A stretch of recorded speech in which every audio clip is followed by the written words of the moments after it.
जोग्राफिया class 7 part 2 को हम start करेंगे। इसके पहले हमने पार्ट 1 देख चुके हैं जोग्राफिया क्लास 7 का। अब स्टार्ट करेंगे पार्ट 2 को। पार्ट 2 में चैप्टर नंबर 6 से स्टार्ट करेंगे। चैप्टर नंबर 6 है नेचुरल रीजन। किस रीजन में, किस इलाके में, कहाँ पर क्या है वो देखने वाले हैं हम। कौन से इलाके में कौन से जानवर की पैदावार है, वहाँ का मौसम कैसा है, ये सारी बातें हमको इस चैप्टर में नज़र आएंगी। और यहाँ से आपके 2 से 3 क्वेश्चन पूछे जाते हैं और मैच द पेयर वाले भी क्वेश्चन यहीं से पूछे जाते हैं ज़्यादातर। चलते हैं फर्स्ट पर। खित्ता रीजन कौन सा वाला है? पहला तो टुंड्रा रीजन कहाँ पर है, ये कहाँ से कहाँ तक फैला हुआ है? तो देखिए टुंड्रा रीजन तकरीबन 65 डिग्री से 90 डिग्री कौन से लैटीट्यूड पर है ये? तो नॉर्थ लैटीट्यूड पर इसके दरमियान है। 65 से 90 डिग्री के दरमियान, मतलब यहाँ से इक्वेटर है,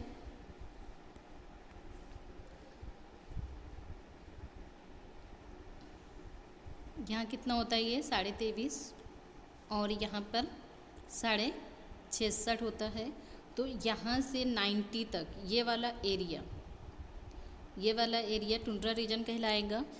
और यहाँ पर कौन कौन से इलाके हैं? तो यहाँ पर हमें इलाके मिलेंगे शुमाली कनाडा, नॉर्थ कनाडा, यहाँ मिलेंगे हमको नॉर्थ कनाडा, ग्रीनलैंड,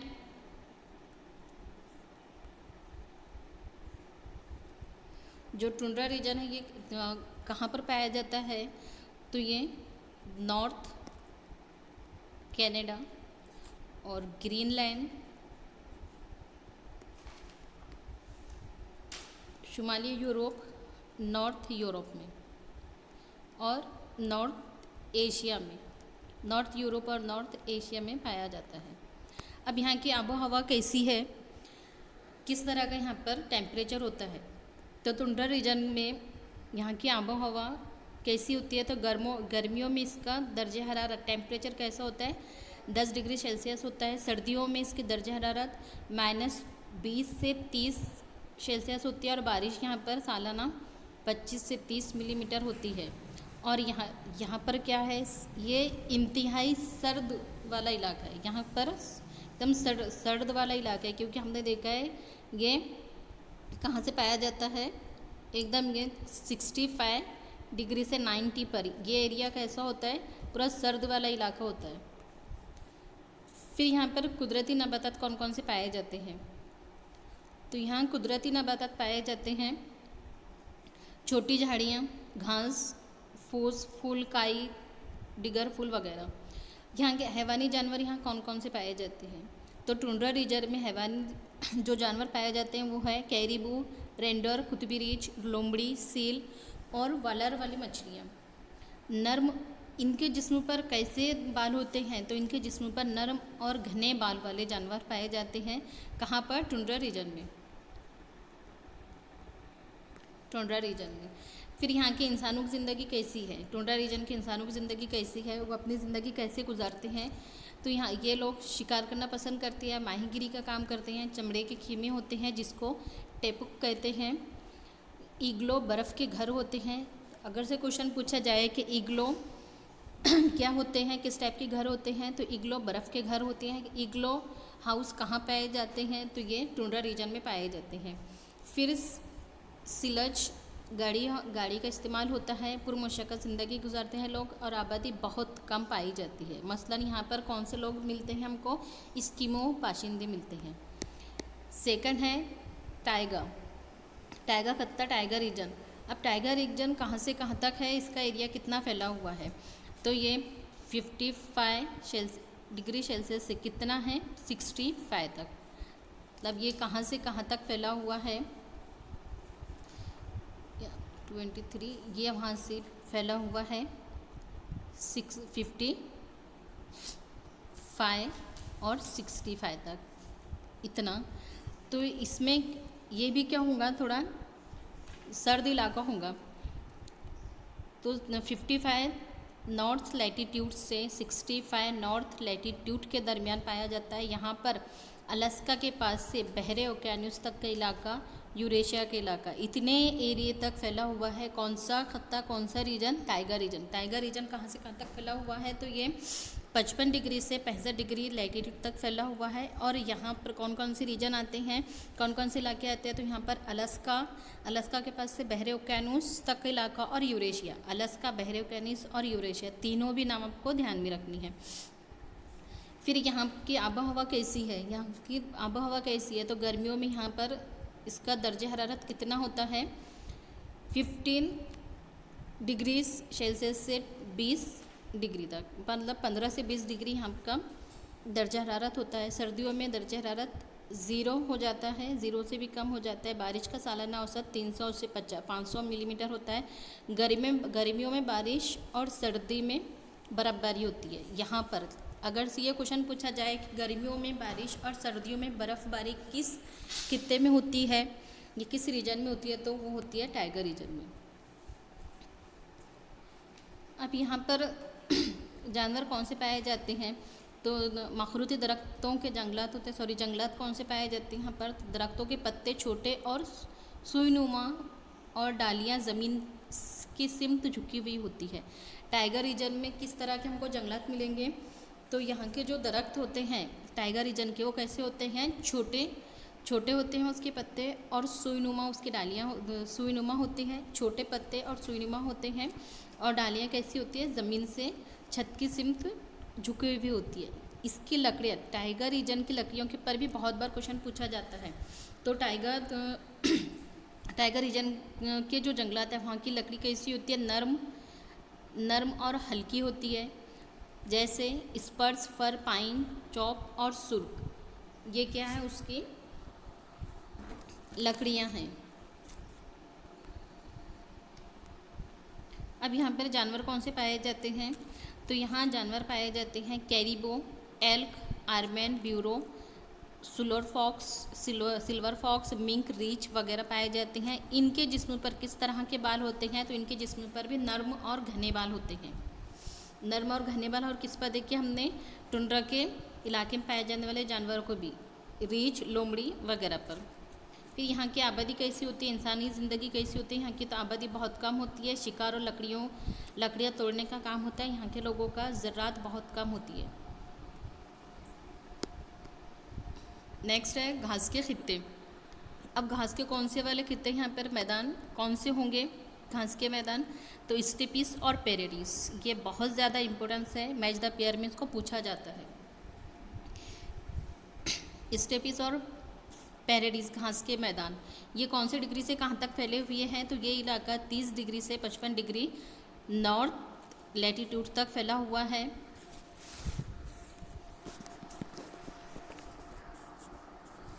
स्टेपीज कहाँ मिलेंगे हमको? यूरेशिया में, वेल्ड जुनूब अफ्रीका में, साउथ अफ्रीका में, पैम्पास साउथ अमेरिका में, पेरेरी साउथ अमेरिका में और डाउस ऑस्ट्रेलिया में। ये मैच द पेयर में अक्सर क्वेश्चन पूछा जाता है। तो यूरेशिया में कौन है?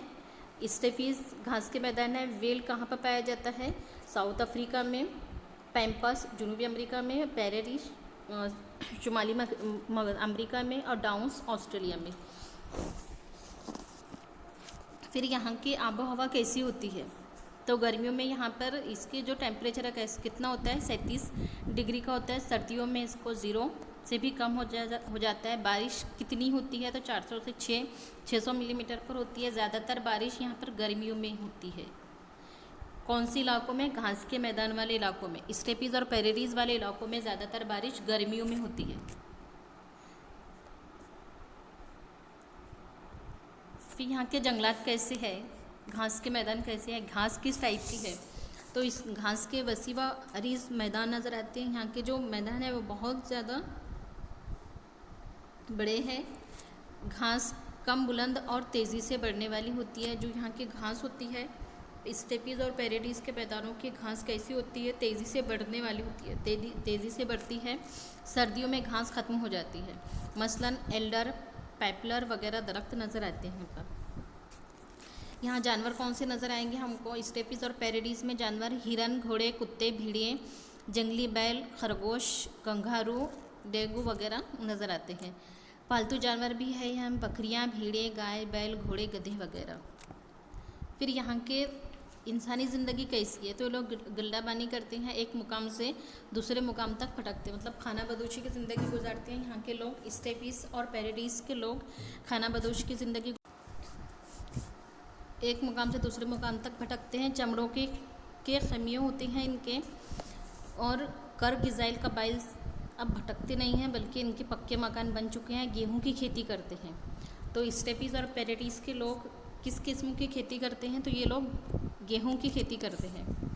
नेक्स्ट है गर्म रेगिस्तान। गर्म रेगिस्तान की डिग्री कहाँ से कहाँ तक होंगी? तो ये 20 डिग्री से 30 डिग्री तक फैला हुआ इलाका होता है। यहाँ पर बर्रे आज़मों के मगरबी हिस्सों में नज़र आते हैं ये। अब गर्म रेगिस्तान है तो इसके अंदर कौन से वाला होगा? ज़ाहिर सी बात है सहारा रेगिस्तान। सहारा रेगिस्तान कहाँ पर है? शुमाली अफ्रीका, नॉर्थ अफ्रीका में। और कोलोरेडो कहाँ पर मिलेगा हमको? शुमाली अमेरिका में। अटाकामा जुनूबी अमेरिका में। साउथ अमेरिका में। थरका रेगिस्तान एशिया में। कालाहारी जुनूबी अफ्रीका में। यहाँ से भी मैजदा पेयर के लिए क्वेश्चन पूछे जा सकते हैं। ये पूरा टॉपिक ही बहुत ज़्यादा इम्पोर्टेंट है। गर्मियों में यहाँ की टेम्परेचर कैसा होता है? तो 30 से 45 डिग्री होता है। सर्दियों में दर्जे हरारत टेम्परेचर कितना होता है? 20 से 25 होता है। बारिश बहुत कम होती है, रात में बहुत ज़्यादा सर्दी होती है। गर्म रेगिस्तान इलाके में बारिश कम होती है और सर्दी बहुत ज़्यादा होती है। जंगलात कैसे पाए जाते हैं यहाँ पर? तो जब रेगिस्तान है तो जाहिर सी बात है यहाँ पर बारिश कम होने की वजह से कम पत्तों वाली कांटेदार झाड़ियाँ उगेंगी। सख्त छाल, छोटी पत्तियाँ और रोगनी लसदार पत्ते होते हैं। फिर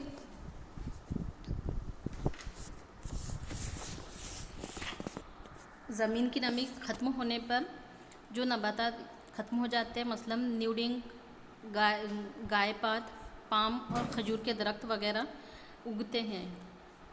ऊँट का खाना कैसा होता है? यहाँ पर जानवर किस किस्म के होते हैं? तो यहाँ पर ऊँट होते हैं। ऊँट का खाना और पानी के बगैर बहुत दिनों तक रह सकते हैं। ऊँट खाने के और पानी के बगैर। ज़मीन पर जानवरों की तादाद बहुत कम पाई जाती है। जानदार दिन के वक्त ज़मीन के नीचे रहते हैं। मतलब कौन से वाले जानवर पाए जाते हैं यहाँ पर? सांप, चूहा, गिरगिट, बिच्छू वगैरह, ये वाले जानवर यहाँ पाए जाते हैं जो ज़मीन के नीचे रहते हैं। घोड़े, बैल, गधे वगैरह भी पालतू जानवर हैं। यहाँ की इंसानी ज़िंदगी कैसी है? लोग यहाँ के कैसे रहते हैं गर्म रेगिस्तान के? तो गर्म रेगिस्तान में बुद्धू रहते हैं। सहारा डिज़र्ट में बुशमैन कलाहारी में रहते हैं। और एबोर्जैन ऑस्ट्रेलिया में रहते हैं। यहाँ से भी क्वेश्चन पूछा जा सकता है। ज़्यादातर ज़रूरतें जानवर से पूरी की जाती है। निगलिस्तानों और नदियों की वादियों में ज़राअत की जाती है, एग्रीकल्चर की जाती है। नेक्स्ट है घास के खित्ते, घास के मैदान। कौन सा वाला? स्वीडन। ये इक्वेटर से नॉर्थ और साउथ, शुमाल और जुनूब में 5 डिग्री से 20 डिग्री लैटीट्यूड के दरमियान वाला इलाका है। यहाँ पर क्या होता है? तो यहाँ पर सवाना अफ्रीका में घास का मैदान है।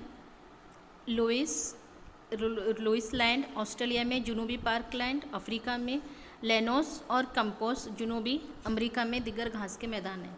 तो यहाँ से भी क्वेश्चन बहुत बार पूछा जाता है, या हो सकता है हर एक में से एक एक दो ले और आपको मैजदा पेयर के लिए पूछे। जैसा 2020 में पूछा गया था, शुमाली अमेरिका में, नॉर्थ अमेरिका में कौन सा जानवर पाया जाता है? मैजदा पेयर में था।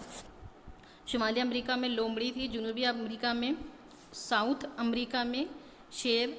इसी तरह ब्राज़ील में तो एक बाइट्स वाला जानवर नज़र आता है जो दम्बे की तरह दिखता है। अफ्रीका में ज़ेब्रा। उसने 2022 वाले पेपर में, टीटी के 2020 वाले पेपर में पूछा था। किन के नेम थे? एरियाज़ पूछा था उसने, एरिए, और वहाँ पर पाए जाने वाले जानवर के बारे में पूछा था।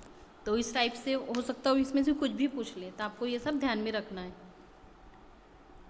यहाँ पर माहौल कैसा होता है यहाँ का? तो गर्मियों में 25 डिग्री होती है, सर्दियों में 24 डिग्री होती है। तकरीबन 250 से 1000 मिलीमीटर तक बारिश होती है।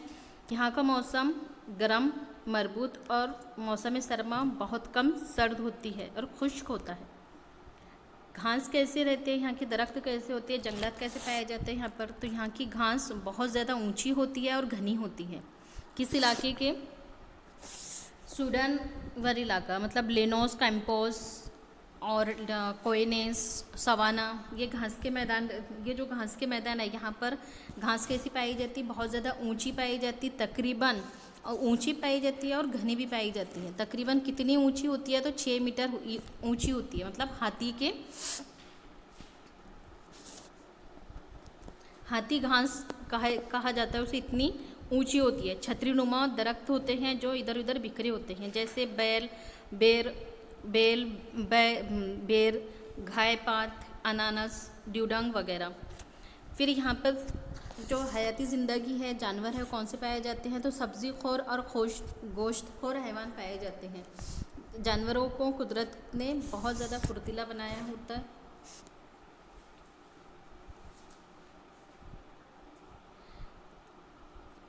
कुछ जानवरों के, हैवानात के जिस्मों पर रंगीन धारें या धब्बे नज़र आते हैं, डिज़ाइन बनी हुई होती है, जैसे शेर बबर, चीता, लक्कड़भगा, भेड़िया, जिराफ, हाथी, ज़ेब्रा, गेंडा, जंगली बैल, भैंसे, कंगारू, एमू वगैरह। ये क्या है? जानवर है।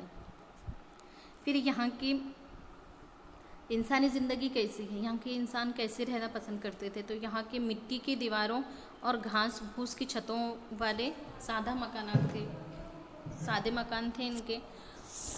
पुश्त और गोल शक्ल की झोपड़ियों में रहते थे, इन्हें कराल कहते हैं।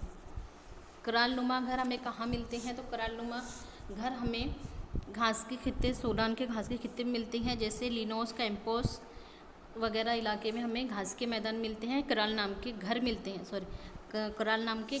हैं, जो काई के बने होती हैं, मिट्टी की दीवारों और घास फूस की बनी होती है, छतें इनकी गोल होती है, झोपड़ी नुमा घर होते हैं। शिकार और गल्लाबानी का इनका खास पेशा है, मसलन जुलू, होसा, मिसाई वगैरह कबाइल रहते हैं। लास्ट है इसमें इस्तिवाई खत्ता मतलब इक्वेटर के पास वाला इलाका। इक्वेटर से 5 डिग्री शुमाल, 5 डिग्री नॉर्थ और जुनूब लैटीट्यूड के दरमियान वाला इलाका, मसलन मलेशिया, इंडोनेशिया, सिंगापुर, गिनी और कांगो का किनारा, दरिया अमेज़न की वादी, यहाँ तक फैला हुआ है इस्तिवाई खित्ता, इक्वेटर का एरिया। अब यहाँ पर गर्मियों में इसकी दर्ज हरारत 30 होती है, औसत दर्ज हरारत 27 होती है, बारिश में 2500 से 3000 तक होती है। गर्म और मरबूत आबो हवा है, यहाँ पर दरख्तों के पत्ते गल सड़ जाते हैं और आबो हवा को गैर सेहतमंद बनाते हैं। खूब गर्मी और साल भर बारिश होती है।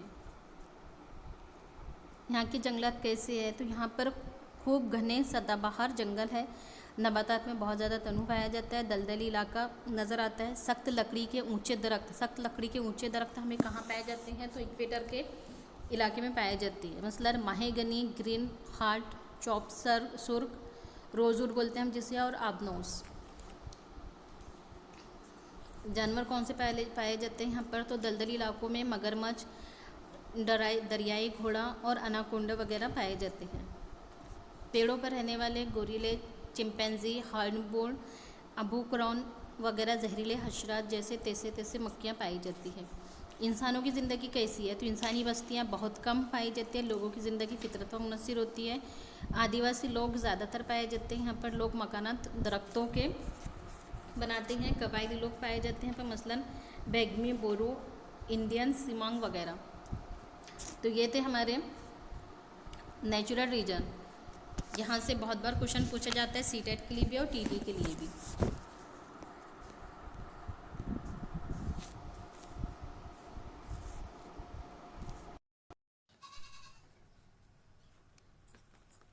नेक्स्ट टॉपिक है कुदरती खित्ते। कुतुबी इलाकों से लेकर खत्ते इस्तीवा, इक्वेटर मतलब पोल से इक्वेटर तक के लैटीट्यूड के दरमियान पाए जाने वाली, वहाँ की टेम्परेचर कितना, उसका दर्जा हरारत, गर्मी, पानी की दस्तयाबी, इन खित्तों में कैसे और कहाँ मिलते हैं उसके बारे में पढ़ेंगे। तो चलते हैं फर्स्ट पर। पहला है मानसूनी खित्ता, फिर है बहरी रोमी खित्ता और मगरबी यूरोपीय खित्ता। तो खत्ते इस्तीवा इक्वेटर के शुमाल और जुनूब, इक्वेटर के नॉर्थ एंड साउथ में कितने डिग्री से 10 डिग्री से 30 डिग्री तक, 30 डिग्री के लैटीट्यूड के दरमियान क्या पाया, यहाँ पर कौन कौन से इलाके होते हैं? तो यहाँ Bharat, India, Philippine, West Indies, शुमाली ऑस्ट्रेलिया, मशरक़ी अफ्रीका, वस्ती अमेरिका वगैरह पाए जाते हैं। फिर बहरे रोमी ख़ित्ता में यहाँ क्या होता है? तो ये बहरे रोमी ख़ित्ता दोनों निस्फ़ रोम में 30 डिग्री से 40 डिग्री लैटीट्यूड के दरमियान बर्रे आज़मों के मगरबी किनारों पर नज़र आते हैं, मसलन जैसे पुर्तगाल, स्पेन, अल्जेरिया, तुर्की, कैलिफोर्निया, वस्ती चिली, जुनूब मगरबी और जुनूब मशरक़ी ऑस्ट्रेलिया, ये वाले इलाके पाए जाते हैं। फिर मगरबी यूरोपी में तो बर्रे आज़म के मगरबी किनारों पर 45 डिग्री से 65 डिग्री नॉर्थ और साउथ लैटीट्यूड के दरमियान कौन से इलाके पाए जाते हैं मगरबी यूरोपी के? तो Norway, Denmark, Ireland, British Columbia, जनूबी चिली और न्यूजीलैंड। अब यहाँ की हवाएं कैसी होती है या यहाँ का मौसम कैसे होता है? तो गर्मियों में यहाँ की दर्जे हरारत कैसी होती है? 27 डिग्री से 32 डिग्री के दरमियान में यहाँ पर गर्मी होती है। और सर्दी में दर्जा हरारत कितना होता है टेम्परेचर इसका? तो 15 से 24 सेल्सियस होता है। बारिश कितनी होती है मानसूनी खित्ते वाले इलाकों में? तो बारिश 250 मिलीमीटर से 2500 मिलीमीटर के दरमियान होती है। जुनूबी मगरबी मानसूनी हवाओं से बारिश होती है। किस टाइप से बारिश होती है यहाँ, ये क्वेश्चन पूछा जा सकता है। तो मानसूनी हवाओं से बारिश होती है किस एरिया में? मानसूनी खित्ते एरिया में, मसलन भारत, फिलीपाइन, वेस्ट इंडीज़, शुमाली ऑस्ट्रेलिया, मशरक़ी अफ्रीका, वस्ती सेंटर अमेरिका वगैरह वाले इलाकों में। फिर एक मुतैना मौसम बारिश होती है। बारिश की तकसीम गैर मसावी और गैर यकीनी होती है। फिर यहाँ कुदरती नबातात कौन कौन से पाए जाते हैं? यहाँ के जंगलात कैसे हैं? तो पतझड़ और नीम वाले सदाबहार दरख्त वाले जंगलात और बारिश की तकसीम के मुताबिक नबातात पाए जाते हैं। कौन से वाले दरख्त पाए जाते हैं यहाँ पर? पतझड़ और नीम सदाबहार, जैसे बड़, सील, साग, शीशम, संदल, खीर, संकोना, बबूल, कांटेदार झाड़ियाँ वगैरह। हैवान कौन से पाए जाते हैं यहाँ पर? जानवर तो जंगली जानवर मसलन शेर, चीते, बब्बर शेर, हाथी, भेड़िया, जंगली सुअर, बंदर, सांप, मोर, कोयल वगैरह पाया जाता है। पालतू जानवरों में गाय, भैंस, बकरियां, घोड़े, ये पालतू जानवरों में पाए जाते हैं। मैच द पेयर में यहाँ से क्वेश्चन पूछा जा सकता है। अब मानसूनी खित्ते में इंसानी ज़िंदगी कैसी होती है? यहाँ के इंसान कैसे रहते हैं? तो छोटे छोटे देहातों में रहते हैं। ग़िज़ा और लिबास में बहुत ज़्यादा फ़र्क होता है। अक्सर लोग कैसे होते हैं? इब्तदाई पेशे से मुंसलिक होते हैं और खेती इनका अहम पेशा होता है। बहरी रोमी खित्ते में यहाँ की आबो हवा कैसी है? तो यहाँ की आबो हवा खुश्क मौसम, गर्मा और सर्दियों में बारिश होती है। मौसम कैसा होता है? गर्मी का होता है लेकिन सर्दियों में बारिश होती है। गर्मी में यहाँ का दर्जा हरारत 21 से 27 सेल्सियस होता है। सर्दियों में दर्जा हरारत 10 से 41 होता है। बारिश कितनी होती है? तो बारिश 500 से 1000 मिलीमीटर होती है और बारिश सर्दियों में होती है। जो बहरे रोमी खत्ता है यहाँ पर, यहाँ के इलाकों में, यहाँ कौन से इलाके हैं हमने देखे अभी? पुर्तगाल, स्पेन, अल्जेरिया, तुर्की, कैलिफोर्निया, वेस्टी चिली और जुनूब मगरबी और जुनूब मशरक़ी ऑस्ट्रेलिया वगैरह इलाकों में भी बारिश कहाँ होंगी? सर्दियों में बारिश होती है। यहाँ के जंगलात कैसे हैं? तो चौड़े पत्ते वाले नबातात पाए जाते हैं। पत्ते दबीर, छोटे और रोगनी लजदार होते हैं। दरख्तों की छाल काफ़ी दबीज़ होती है। जैतून, ओक, चेस्टनट वगैरह पाए जाते हैं। कम बारिश के इलाके में घास उगती है। पहाड़ी इलाकों में ये मखरूती होती है। जानवर कौन से पाए जाते हैं यहाँ पर? तो जानवर बकरियाँ, भेड़ें, गाय, खिचर वगैरह पाए जाते हैं। लोग कैसे रहते हैं यहाँ के? तो यहाँ यूनानी और रोमी तहज़ीब करते का है। ज़राअत इनका अहम पेशा है। खेती भी, फलों और फूलों की ज़राअत बड़े पैमाने पर की जाती है। गेहूँ की अशिया ख़ास ग़िज़ा है। गेहूँ की अशिया कहाँ की ख़ास ग़िज़ा है? तो बहरे रोमी खित्ते की। रंग बिरंगे लिबास पहनते हैं। मगरबी यूरोप में कितनी इसकी बर्रे आज़म के मगरबी किनारों पर कितनी है? 45 से 65 latitude, north and south latitude के दरमियान पाया जाता है ये एरिया। अब इन एरियाज़ में कौन कौन सी कंट्रीज़ आती है, तो Norway, Denmark, Ireland, British Columbia, जनूबी चिली, न्यूजीलैंड वगैरह। मौसम कैसा होता है यहाँ का, तो यहाँ का मौसम गर्मियों में औसत दर्जे पर 20 डिग्री होता है, सर्दियों में 5 डिग्री होता है, बारिश का औसत 500 से 2500 मिलीमीटर होता है। हवाएं कैसी होती है यहाँ की, तो मगरिबी हवाओं की गिरदबार से बारिश होती है, साल भर बारिश चलती है।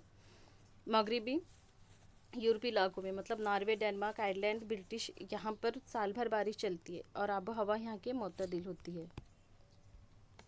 जंगलात कैसी है यहाँ की, तो साल भर हरी घास रहती है। जाहिर सी बात है, जब साल भर बारिश होती है तो हरी घास भी हमेशा रहेगी। दरख्तों के पत्ते सर्दियों में झड़ जाते हैं।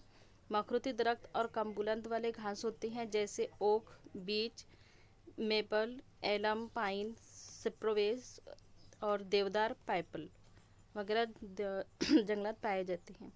यहाँ के जानवर है ख़ासतौर से भालू, भेड़िया, लोमड़ी वगैरह जंगली जानवर भी नज़र आते हैं। यहाँ के लोग कैसे होते हैं, जोशीले और कारोबारी लोग हैं। दरिया नॉर्थ पाशिंदे ज़्यादा है, ऊनी लिबास ज़्यादा इस्तेमाल करते हैं। जब ज़्यादा बारिश होती है, सर्दी होंगी, तो लिबास कैसा होगा इनका, ऊनी गर्म कपड़े पहनेंगे।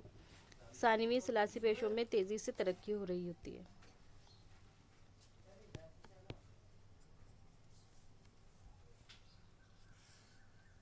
यह दुनिया के कुदरती खित्ते।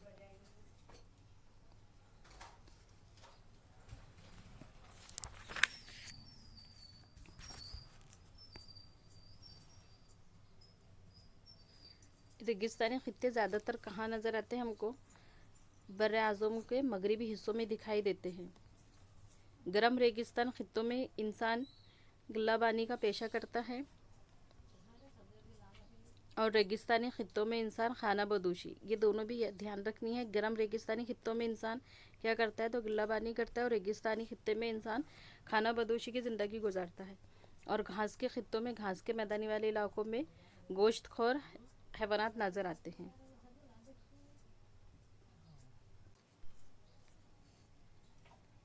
ज़मीन पर उमूमन 25% रेगिस्तानी रेत से भरा हुआ है। ज़मीन कितनी परसेंट से रेगिस्तान रेत से भरी हुई है, 25%। रेगिस्तान बंजर खुली ज़मीन, छोटे छोटे पत्थर के टुकड़े या संगरेज़ों से भरे हुए हैं। कुछ रेगिस्तानी इलाकों में बुलंद टेकरियाँ या मुख्तलिफ अशकल के ठेले भी नज़र आते हैं। हमारे मुल्क में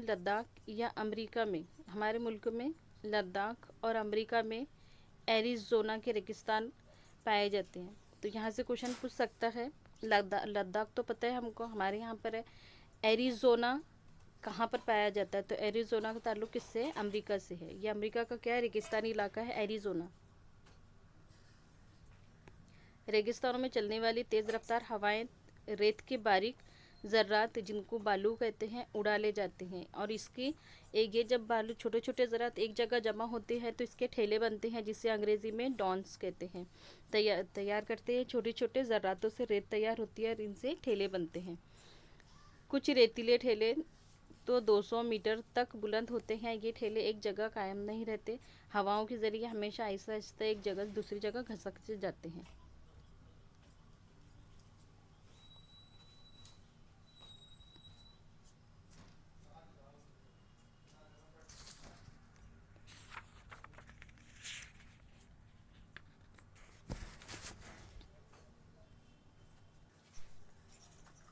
यहाँ से नेक्स्ट चैप्टर स्टार्ट होता है हमारा, चैप्टर 7, मिट्टी। मिट्टी किस तरह से बनती है और उसमें बनने का अमल कैसे होता है। तो मिट्टी की तश्कील में मौरूसी चट्टानें, बुनियादी चट्टानें, जानदार अज्जा, इलाकाई आबो हवा, ज़मीन की ढलवान और मुद्दत टाइम कितना होता है, इन तमाम अमाल के ज़ेर नज़र रख कर ही हम तमाम चीज़ें देखेंगे कि कैसे मिट्टी बनती है। सबसे पहले देखेंगे हम मौरूसी चट्टानें। मौरूसी चट्टानें किसे कहते हैं, तो ये किसी भी इलाके में मौजूद मौरूसी चट्टानें इस इलाके की मिट्टी की तश्कील में अहम आमिल होती है, अहम काम रोल अदा करते हैं। किसी भी इलाके की आबो हवा और मौरूसी चट्टानों की सख्ती की बुनियाद पर मौरूसी चट्टानों की फरसुदगी जो टूट फूट होती है, जिसकी वजह से चट्टानों के सफ़ूफ़ में तब्दील हो जाने पर मट्टी वजूद में आती है, मट्टी बनना शुरू होती है। तो जब चट्टानें टूटती है, बिखरती है और फिर उसका छोटे छोटे ज़रात में वो तब्दील हो जाती है, सफ़ूफ बनता है, तो हम उसे क्या कहते हैं, मिट्टी बनती है। जैसे महाराष्ट्र में दक्कन की सतह मृतफा, दक्कन का पठार, ये क्या है, मौरसी चट्टान किससे बना हुआ है, बेसाल्ट की फरसुदगी से बनी है। यहाँ पर किस तरह की मिट्टी तैयार होती है, तो दक्कन के पठार में काली मिट्टी किससे बना है, दक्कन का पठार बेसाल्ट से बना है, बेसाल्ट चट्टान से बना हुआ है। ये बात याद रखना, यहाँ से अक्सर क्वेश्चन पूछा जाता है। दक्कन के पठार बेसाल्ट और काली मिट्टी की तरह से ध्यान रखे तो हो जाता है। फिर काली मिट्टी यहाँ तैयार होती है और इस मिट्टी को हम क्या कहते हैं, इस मिट्टी को रेगुर मिट्टी कहते हैं, जो जुनूबी भारत, साउथ इंडिया में ग्रेनाइट और नेस मोर्सी चट्टानों की वजह से बनती है सुर्ख मिट्टी, लाल मिट्टी। अब साउथ इंडिया में हमारे यहाँ काली मिट्टी किसकी वजह से बनी है, बेसाल्ट की वजह से, दक्कन पठार में, जिसे रेगुर मिट्टी कहते हैं। उसी तरह साउथ इंडिया में ग्रेनाइट और नेस की चट्टानों की वजह से क्या बनती है, सुर्ख मिट्टी बनती है, लाल मिट्टी बनती है। तो लाल मिट्टी किसकी वजह से बनती है, ये पूछा जाएगा, तो ग्रेनाइट और नेस की वजह से बनती है, और रेगुर मिट्टी या काली मिट्टी तो बेसाल्ट की वजह से बनती है। इलाकाई आबो हवा, यहाँ की मिट्टी बनने के लिए हमको किस तरह का माहौल चाहिए, तो मिट्टी बनने के लिए आबो हवा कैसी होंगी, इसकी आबो हवा मिट्टी की तश्कील पर बहुत ज़्यादा असरअंदाज होती है, ये उसके लिए एक अहम रोल अदा करती है। मौरसी चट्टानों की फरसुदगी, टूट फूट से मिट्टी बनने के अमल का ये क्या था, पहला मरहला था, जो कि हमने पहले देख चुके हैं। अमल फरसुदगी के अनुसार किसी भी इलाके की आबोहवा पर होता है, किसी इलाके की आबोहवा ही अमल फरसुदगी की शिद्दत को मुतय्यन करती है। एक ही मौरसी चट्टान पर आबोहवा के इख्तिलाफ की वजह से मुख्तलिफ़ किस्म की मिट्टी तैयार होती है। जैसा अभी हमने पहले देखा है, दक्कन के पठार पर कैसा हो रहा है, वहाँ पर काली मिट्टी तैयार हो रही है बेसाल्ट की वजह से, और दूसरी जुनूब भारत में ग्रेनाइट तैयार हो रही है सुर्ख मिट्टी से, तो ग्रेनाइट से तैयार हो रही है सुर्ख मिट्टी। तो इसी तरह एक ही चट्टानों पर अलग अलग मौसम की वजह से मुख्तलिफ़ किस्म की मिट्टी तैयार होती है। जैसे सहदरी के मगरबी हिस्से में, जो सहदरी की पहाड़ है उसके मगरबी हिस्से में, मतलब वेस्टर्न पार्ट में, जहाँ मरतूब आबो हवा है, बेसाल्ट चट्टानों में पानी रसने तख्तीर होने, लीचिंग करने के सबब वहाँ पर कौन सी मिट्टी बनती है, वहाँ पर जामनी मिट्टी बनती है, जिसे हम लेटराइट या गुले कश्ता कहते हैं। तो शाहदरी की ये भी क्वेश्चन पूछा जाता है कि शाहदरी के मगरबी हिस्से में कौन सी मिट्टी पाई जाती है, तो वहाँ पर कौन सी मिट्टी पाई जाएगी, हमको जामनी मिट्टी, जिसे हम लेटराइट कहते हैं। ये किसकी वजह से तैयार हुई है, तो ये बेसाल्ट चट्टानों से तैयार हुई है। जबकि दक्कन पठार पर खुश्क आबो हवा है, यहाँ पर कौन सी वाली आबो हवा थी, जहाँ पर जामनी मिट्टी तैयार हुई है। जामनी मिट्टी मरतूब आबो हवा की वजह से बेसाल्ट चट्टानों से बनी है, और उसी तरह दक्कन के पठार में खुश्क आबो हवा है, जिसकी वजह से बेसाल्ट चट्टानों से कौन सी मिट्टी बनी है, काली खजदार मिट्टी, रेगुर मिट्टी बनी है। तो दोनों में पर भी क्वेश्चन पूछे जाते हैं, दोनों को अच्छी तरह से ध्यान पे रखना है कि रेगुर मिट्टी किसकी वजह से बनती है, खुश्क आबो हवा की वजह से, कहाँ पर, दक्कन के पठार में। उसी तरह मरतूब आबो हवा पर बेसाल्ट चट्टानों से ही जामनी मिट्टी बनती है, लेटराइट, या जिसे हम गुले खश्ता कहते हैं, और काली कसदार मिट्टी को भी रेगुर कहते हैं और काली मिट्टी कहते हैं। तो दोनों मिट्टी के बारे में भी देखें, दोनों मिट्टी को अच्छे ध्यान से पढ़ना है, ध्यान में रखना है। फिर हयाती अज्जा, मिट्टी बनने के लिए हयाती अज्जा का क्या काम है, तो ये चट्टानों के टूट फूट के सबब रेज़े तैयार होते हैं, लेकिन इन रेज़ों को मिट्टी नहीं कहते। जो भी चट्टान टूट फूटती है तो उसके जो बारीक बारीक ज़र्रे बनते हैं, उन्हें उन रेज़ों का मिट्टी नहीं कहते, बल्कि मिट्टी में चट्टानों के रेज़ों के अलावा जो केमिकल पाए जाते हैं उनकी आमेज़िश बहुत ज़रूरी होती है। ये हयाती अज्जा ये हयाती अज्जा इलाके के नबातात और जानदारों के मुर्दा अज्जाम वगैरह की तज्जिया कारी के सबब मिट्टी में घुल मिल जाते हैं, जिससे खाद तैयार होती है। नबातात की जड़ें खुश्क व खाशाक और हैवानात के मुर्दा अज़्ज़ाम वगैरह अज्जा पानी में सड़ कर क्या तैयार करते हैं, पानी में सड़ कर ये मिट्टी में मिल जाते हैं। इसी तरह मुख्तलिफ़ जानवरों के ज़रिए भी छोटे छोटे जानवरों के ज़रिए भी इनका तज्ज़िया होता है। मसलन जैसे केचुए और हज़ारपा, दीमक, गौजर, चूटियाँ वगैरह इस तरह के सड़े गले हयाती मादे को ह्यूमस कहते हैं। मिट्टी में ह्यूमस का तनासुब ज़्यादा होने पर मिट्टी ज़रख़ीज़ बन जाती है। तो यहाँ से क्वेश्चन पूछा जा सकता है कि मिट्टी में किसकी वजह से मिट्टी ज़रख़ीज़ बनती है। तो मिट्टी में ह्यूमस का तनासुब ज़्यादा होता है, ज़्यादा पाया जाता है, इस वजह से मिट्टी ज़रख़ीज़ बनती है। कई जानवरों के ज़रिए तज्ज़ियाकारी होती है, इसीलिए इन दिनों केचुए के ज़रिए खाद तैयार करने का तजुर्बा बड़े पैमाने पर किया जाता है। केचुआ खाद या कंपोस्ट खाद बनाने के अमल को समझना है तो खाद के बनाने के अमल में कुछ वक्त दरकार होता है और इसमें बहुत ज़रूरी अज्जा भी लगते हैं, जैसा गीला, कीचड़, पानी, हरारत वगैरह। खाद बनाने के लिए ये चीज़ें लगती हैं। मुद्दत टाइम, मिट्टी तैयार करने के लिए कितना टाइम लगता है। तो मिट्टी बनने का अमल एक कुदरती अमल है। इस अमल में मौरसी चट्टानों की फरसुदगी, आबो हवा और हयाती अज्जा शामिल होते हैं। ये अमल नहायत ही बहुत ही सुस्त रफ्तारी से होता है, जिसकी वजह से मिट्टी के मुकम्मल तौर पर तैयार होने में काफ़ी अरसा लगता है। आला दर्जे की मिट्टी, अब बहुत अच्छी क्वालिटी की मिट्टी तैयार करने के लिए कितनी लगेंगे, इसको सेंटीमीटर 2.5 सेंटीमीटर की तह बनने में हज़ारों साल लग जाते हैं। इस बात को ज़हन नशीन करना है। मिट्टी कुदरत का एक अनमोल तोहफ़ा है। ज़्यादा दर्जे हरारत और ज़्यादा बारिश वाले इलाकों में मिट्टी बनने का अमल बहुत तेज़ी से होता है। जहाँ पर ज़्यादा बारिश होगी तो वहाँ मिट्टी बहुत तेज़ी से बनेगी। इसके बरखिलाफ़ अगर से कम दर्जे हरारत, कम टेम्परेचर पर कम बारिश वाले इलाके में मिट्टी बनने का अमल कैसा होगा, ज़्यादा वक्त लेगा। तो ये बात को ध्यान में रखें, जहाँ पर ज़्यादा बारिश होगी वहाँ मिट्टी जल्दी बनेगी, तेज़ी से बनेगी, और जहाँ पर कम बारिश होगी वो उन इलाकों में मिट्टी ज़्यादा वक्त लेंगी बनने में। ज़्यादा से ज़्यादा पैदावार हासिल करने के लिए खेतों में मुख्तलिफ़ किस्म की कीमियाई खाद, जरासीमकश दवाओं का बड़े पैमाने पर इस्तेमाल किया जाता है। इसकी वजह से मिट्टी की ज़रख़ीज़ी में कमी होती है।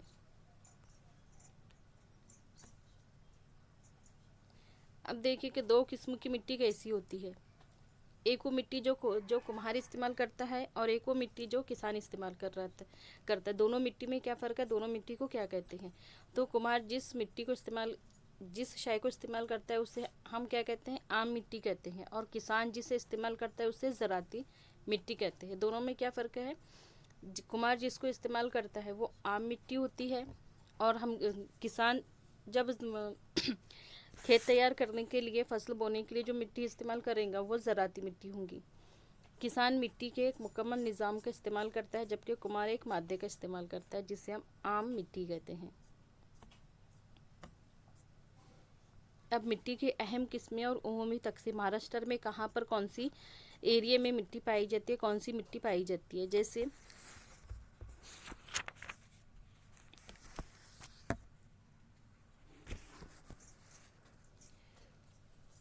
ग़िज़ाई फसलें, फल फूल वगैरह हासिल किए जाते हैं। महाराष्ट्र में दक्कन की सतह मरतफ़ा पर रेगुर मिट्टी से बड़े पैमाने पर जवार, बाजरा जैसी ग़िज़ाई फसलों की पैदावार होती है। तो ये क्वेश्चन पूछा जा सकता है कि रेगुर मिट्टी से कौन से फसलें उगाई जाती है। तो रेगुर मिट्टी से कौन सी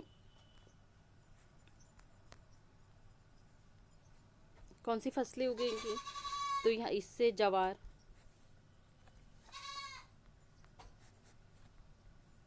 बाजरा, रेगुर मिट्टी से जवार और बाजरा उगाई जाती है। जबकि कोकन एरिया में केरला, तमिलनाडु, कर्नाटक, ये कहाँ पर, महाराष्ट्र में। और इसी तरह अगर से हम कोकन एरिया में देखेंगे, केरला, तमिलनाडु, कर्नाटक में, तो यहाँ पाए जाने वाली मिट्टी कौन सी फसलों को उगाती है। तो यहाँ पर उगाने वाली जो फसल होती है वो होती है चावल। कहाँ पर, केरला, तमिलनाडु और कर्नाटक। केरला, तमिलनाडु और कर्नाटक में चावल की फसल ज़्यादा उगाई जाती है, बड़े पैमाने पर उगाई जाती है। और मध्य प्रदेश में पानी की रसने वाली मिट्टी में आलू की फसल खूब उगाई जाती है। अब देखिए मध्य प्रदेश एमपी में कौन सी फसल ज़्यादा उगाई जाती है, तो आलू की फसल। किसकी वजह से? वहाँ पर पानी की रसने वाली मिट्टी मिलती है, मतलब मिट्टी में गीली मिट्टी मिलती है, जिसकी वजह से आलू की फसल ज़्यादा उगाई जाती है। तो मैच द पेयर में यहाँ से क्वेश्चन पूछा जा सकता है। महाराष्ट्र में कौन सी मिट्टी में? रेगुर मिट्टी में ज्वार और बाजरा की फसल उगाई जाती है। कर्नाटक, तेलंगाना और केरल में चावल की फसल उगाई जाती है। इसी तरह मध्य प्रदेश में पानी की रसने की वजह से आलू की फसल ज़्यादा उगाई जाती है। फिर मकामी पैदावार के लिहाज से किसी भी मुकाम की इंसानी ग़िज़ा का तयन हम कर सकते हैं। जैसे सऊदी अरब, कतर और ओमान वगैरह ममालिक, चीन, भारत, अमेरिका, इन ममालिक से अनाज दरामद करके ग़िज़ाई ज़रूरतें पूरी करते हैं। जो फसलें हमारे यहाँ नहीं उगाते हैं वो हम बाहरी मुल्कों से बुलाते हैं, और जो फसलें वहाँ नहीं उगती वो हमारे यहाँ से भी जाती है। तो इस तरह से हम एक दूसरी ग़िज़ा को, अपनी ज़रूरतों को पूरी करते हैं। जिन इलाकों में ज़रख़ेज़ मिट्टी होती है वो इलाके अनाज के लिहाज से खुद कफ़ील होते हैं, इसीलिए इन इलाकों में इंसानी बस्तियों की मरकूज़ियत नज़र आती है। इन इलाकों में ज़राअत पर मुनहसर सनअतों को खूब फ़रोग़ हासिल होता है। जैसे गन्ने की पैदावार के इलाकों में शक्कर साजी की सनअत, फलों की पैदावार वाले इलाकों में फलों से मुख्तलिफ़ किस्म की अशिया तैयार करने की सनअत, इंडस्ट्रीज़। इन इलाकों में दिगर इलाकों के बानिस्बत ज़्यादा तरक्की नज़र आती है। किसमें? गन्ने की पैदावार के लिए शक्कर साजी की इंडस्ट्रीज़, और फलों की पैदावार के लिए फलों के से मुख्तलिफ़ किस्म की अशिया तैयार करने वाली इंडस्ट्रीज़। अब थोड़ा मैप को देख लेते हैं कि मिट्टी की अहम किस्में कहाँ पर पाई जाती है। तो देखिए मोटी खुश्क मिट्टी कहाँ पर दिखाई देंगी, तो मोटी खुश्क मिट्टी के लिए मैप में किसको दिखाया? जो लाइट कलर का गिरे है उसे। तो लाइट कलर का ग्रे कहाँ कहाँ पर पाया जाता है, मतलब महाराष्ट्र में कहाँ पर होगा ये, किन एरिए में मोटी खुश्क मिट्टी पाई जाती है? तो देखिए नंदुरबार में दिख रहा है ये वाला इलाका, नंदुरबार का। फिर नासिक में, बुल्ढाना और भीड़, वाशिम,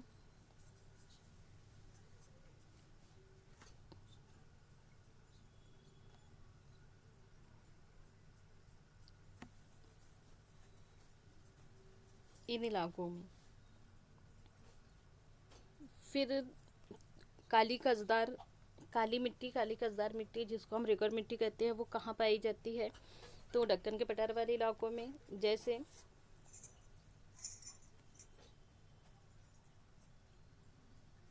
जलगांव, औरंगाबाद, अहमदनगर, जालना, सतारा, उस्मानाबाद, सोलापुर, लातूर, नांदेड़, परभणी। हिंगोली में मोटी खुश्क मिट्टी है। अकोला, अमरावती, वर्धा, नागपुर, भंडारा, गोंदिया, चंद्रपुर, इन इलाकों में काली मिट्टी पाई जाती है। और यवतमाल, वाशिम, यहाँ पर किस तरह की धूलियाँ यहाँ पर पाई जाती है? हमारी मोटी खुश्क मिट्टी। फिर जामनी मिट्टी। अब जामनी मिट्टी के लिए कौन सा कलर दिया है? ऑरेंज कलर दिया है। तो जामनी मिट्टी किन इलाकों में पाई जाती है? देखिए रायगढ़ में, रत्नगिरी में, सिंधुदुर्ग में और गढ़चिरौली में।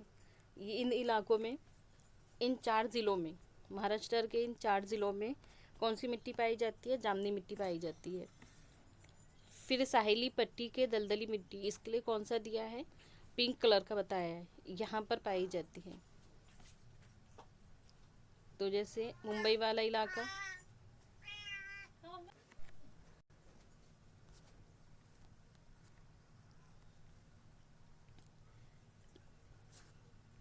जर्दी माइल और मेटियाली मिट्टी, ये कहाँ मिलती है? तो ये कोहिस्तानी इलाकों में मिलेंगी। जैसे गढ़चिरौली का छोटा कुछ भाग इन इलाकों में, भंडारा और गोंदिया के ऊपर वाले इलाकों में यहाँ पर। फिर पूना के इलाके में मिलेगा, कोल्हापुर का इलाके में मिलेंगी, पूना कोल्हापुर में भी मिलेगा। पूना का पूरा इलाका, पुणे के पूरे इलाके में हमको जर्दी माइल मिट्टी मिट्टी मिलती है। कोल्हापुर में भी उसी तरह की मिट्टी मिलती है। तो ये थी हमारी मिट्टी की कुछ अहम किस्में और कहाँ कौन सी मिट्टी पाई जाती है उसके बारे में।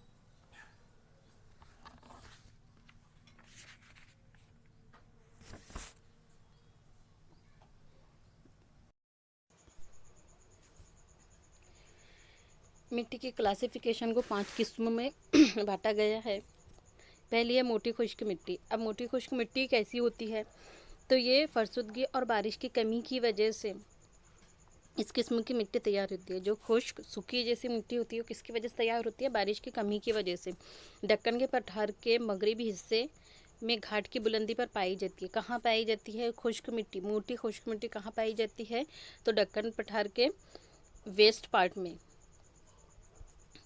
दक्कन पठार के वेस्ट पार्ट में पाई जाती है। वेस्ट पार्ट की जो घाट है वहाँ पाई जाती है उसकी बुलंदी पर, जैसे अजंता, बालाघाट और महादेवी के पहाड़ की मिट्टी में क्या होती है, ह्यूमस की मिकदार क्या है, काफ़ी होती है। ये भी आपको अच्छी तरह से ध्यान रखना है, कहाँ पर ह्यूमस की मिकदार ज़्यादा होती है और कहाँ पर कम होती है। सेकंड है काली मिट्टी।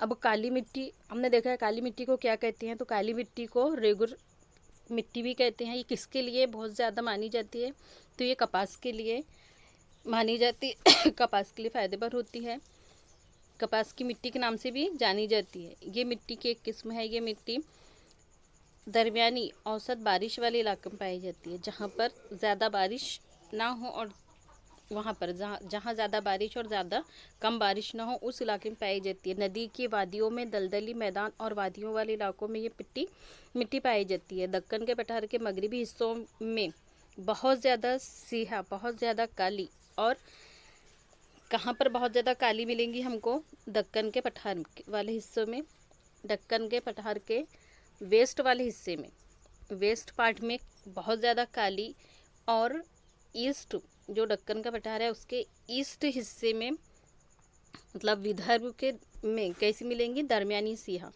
जो ज़्यादा ना काली हो ना ऐसी भूरे कलर पर हो, लेकिन दरमियानी सिहा मिलेंगी। ये 2 किस्म की मिट्टी है। काली किस तरह की मिट्टी है, काली मिट्टी की भी 2 किस्में हैं। एक जो दक्कन पठार के वेस्ट साइड वाले हिस्सों में मिलती है, वहाँ बहुत ज़्यादा काली मिट्टी है और काली मिट्टी मिलती है, और जहाँ ईस्ट वाले हिस्से में है, विदर्भ वाले इलाके में, वहाँ पर दरमियानी हिस्से की मिलती है मिट्टी पाई जाती है। ये भले ही हमको कैसी दिखाई देती है, काली दिखाई देती है, लेकिन इसमें हयाती अज्जा जो बायोलॉजिकल कंपोनेंट है उसकी मिकदार कम होने की वजह से एकदम भुरकी जैसी, भुरकट कलर जैसी दिखाई देती है, जिसको हम काला कलर नहीं बोलते, एकदम लाइट ब्लैक वाला उस तरीके से दिखाई देती है। थर्ड है जामदी मिट्टी। अब जामदी मिट्टी की कहाँ पाई जाती है, तो ये सहेदरी के मगरिब में, कोकन की साहिली पट्टी और मशरिकी विदर्भ में इस किस्म की मिट्टी पाई जाती है। कहाँ पाई जाती है जामदी मिट्टी, तो सहेदरी के पहाड़ के मगरिब वाले हिस्से में, और कोकन की साहिली पट्टी और मशरिक के विदर्भ के मशरक में पाई जाती है। ज़्यादा बारिश वाले इलाके में पाई जाती है। चट्टानों से के काफ़ी बड़े पैमाने पर होती है, जिसकी वजह से मौरसी चट्टानें, जो पुरानी चट्टानें हैं, वो क्या होती है, अपनी जगह से, अपनी जड़ों से खुल जाती है, अपनी जगह से खुल जाती है ज़्यादा बारिश की वजह से। और इन चट्टानों में लोहा मौजूद होता है, और लोहे में ऑक्सीजन की गैस क्या होती है, मिलकर केमियाई अमल से गुजरती है ये मिट्टी और बनती है, मतलब केमिकल प्रोसेस से गुजरती है, जिसकी वजह से जामनी मिट्टी अमल में आती है, बनती है। इस मिट्टी का रंग किस तरीके से होता है, तांबे की तरह होता है। जामनी मिट्टी का कलर कैसे होता है, तांबे की तरह होता है। फिर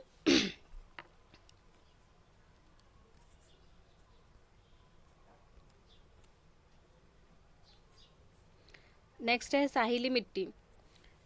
साहिली पट्टी के दलदली मिट्टी, जो दलदली मिट्टी होती है वो ये कहाँ मिलेंगी हमको, तो कोकन की बहुत सी नदियाँ जो लंबी नहीं होती लेकिन तेज़ रफ्तारी से बहती है, लंबी तो नहीं है लेकिन वो हमेशा शुरू रहती है और तेज़ रफ्तारी से बहती है, जिसकी वजह से बहकर आने वाला जो कचरा होता है वो दलदल की शक्ल बन जाता है, और ये नदी के मुहाने पर आकर, दहाना मतलब नदी के मुंह पर आकर जम जाता है, और मगरिबी किनारे पर नदी के दहाने पर ये मिट्टी तैयार होती है। मसलन धर्मित्र की खाड़ी और पनवेल का इलाका, यहाँ पर ये मिट्टी पाई जाती है। ये मिट्टी कहाँ पाई जाती है? धर्मित्र की खाड़ी पर और पनवेल के इलाके में साहिली पट्टी की दलदली मिट्टी पाई जाती है। फिर नेक्स्ट है जर्दी मैल मटियाली मिट्टी। अब जर्दी मैल मिट्टी कहाँ पाई जाती है? तो ऐसे बहुत ज़्यादा बारिश वाले इलाके में मिट्टी पाई जाती है जर्दी मैल। ये मिट्टी बहुत ज़्यादा जरखेज़ नहीं होती, फर्टिलाइज नहीं होती, इसलिए ज़रात के लिए इस मिट्टी का इस्तेमाल बहुत कम किया जाता है। तो क्वेश्चन में पूछा जा सकता है कि ज़रात के लिए किस मिट्टी का इस्तेमाल बहुत कम किया जाता है? तो हमारा आंसर होगा जर्दी मैल मटियाली मिट्टी। ये कहाँ पाई जाती है? या ये भी क्वेश्चन हो सकता है कि जर्दी मैल मटियाली मिट्टी कहाँ पाई जाती है? तो चंद्रपुर भंडारा का मशरकी इलाका, चंद्रपुर और भंडारा का मशरकी इलाका और सहेदरी के पहाड़ी हिस्से में ये मिट्टी पाई जाती है। कहाँ पर पाई जाती है? चंद्रपुर और भंडारा के मशरकी इलाका और सहेदरी के पहाड़ी वाले हिस्से में ये मिट्टी पाई जाती है।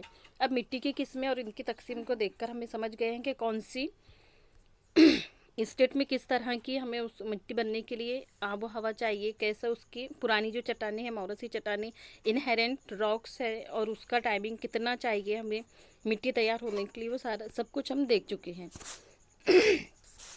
जोग्राफिक इंडिकेशन में क्या होगा? तो कुछ मिट्टी में कोई मखसूस फसल आला दर्जे की पैदा होती है, इसलिए ये फसल उस इलाके की ख़ास शनाख्त बन जाती है। ऐसी फसलों को आलमी जुग्राफिया इशारत या जोग्राफिक इंडिकेशन कहा जाता है। जैसे ज़िला सिंधुदुर्ग के हापुस आम, ज़िला भीड़ के सीताफल और नागपुर के संतरे, ये उनके लिए एकदम ख़ास जो मिट्टी होती है जिनसे ख़ास फसलें उगाई जाती है उनको नाम है। जैसे सिंधुदुर्ग में आम और भीड़ के सीताफल और नागपुर के संतरे।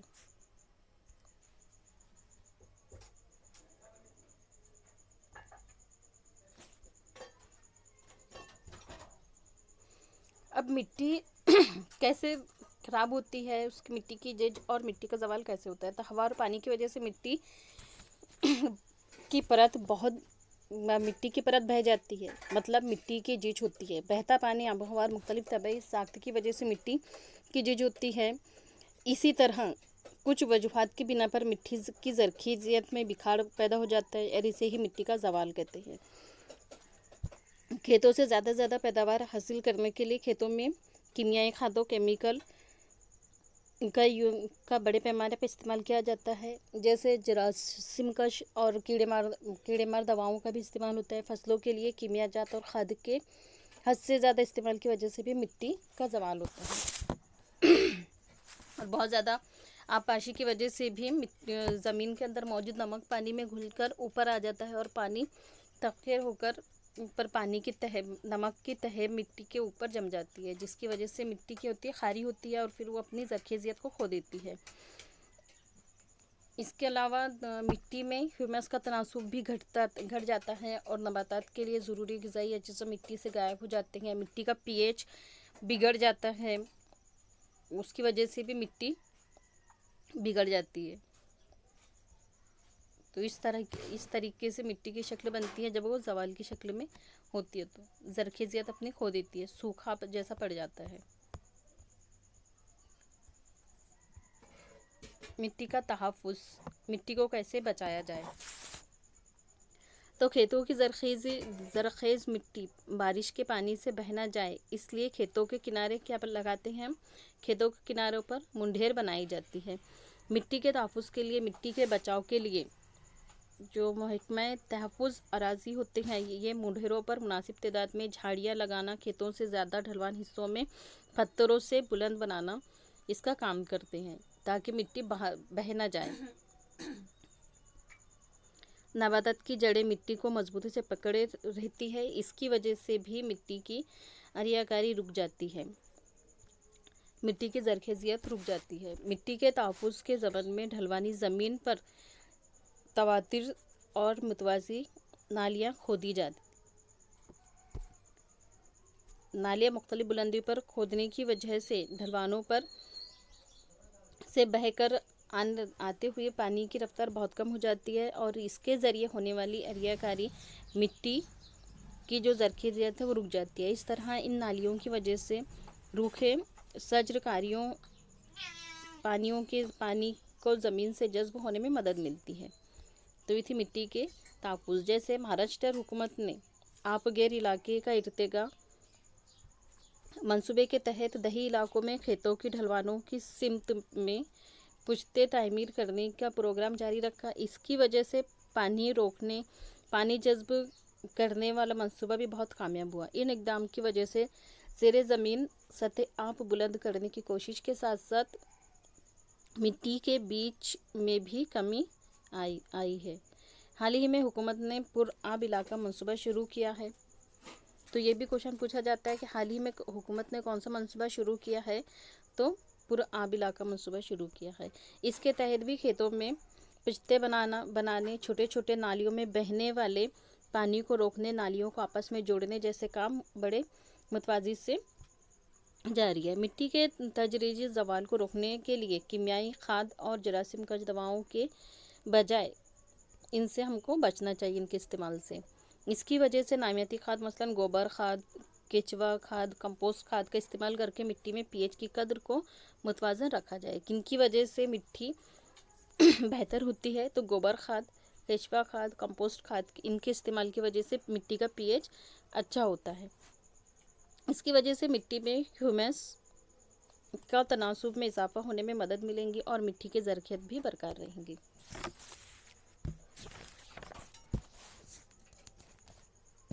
ये था हमारा चैप्टर 7 मिट्टी बनने का अमल वगैरह देखे हमने।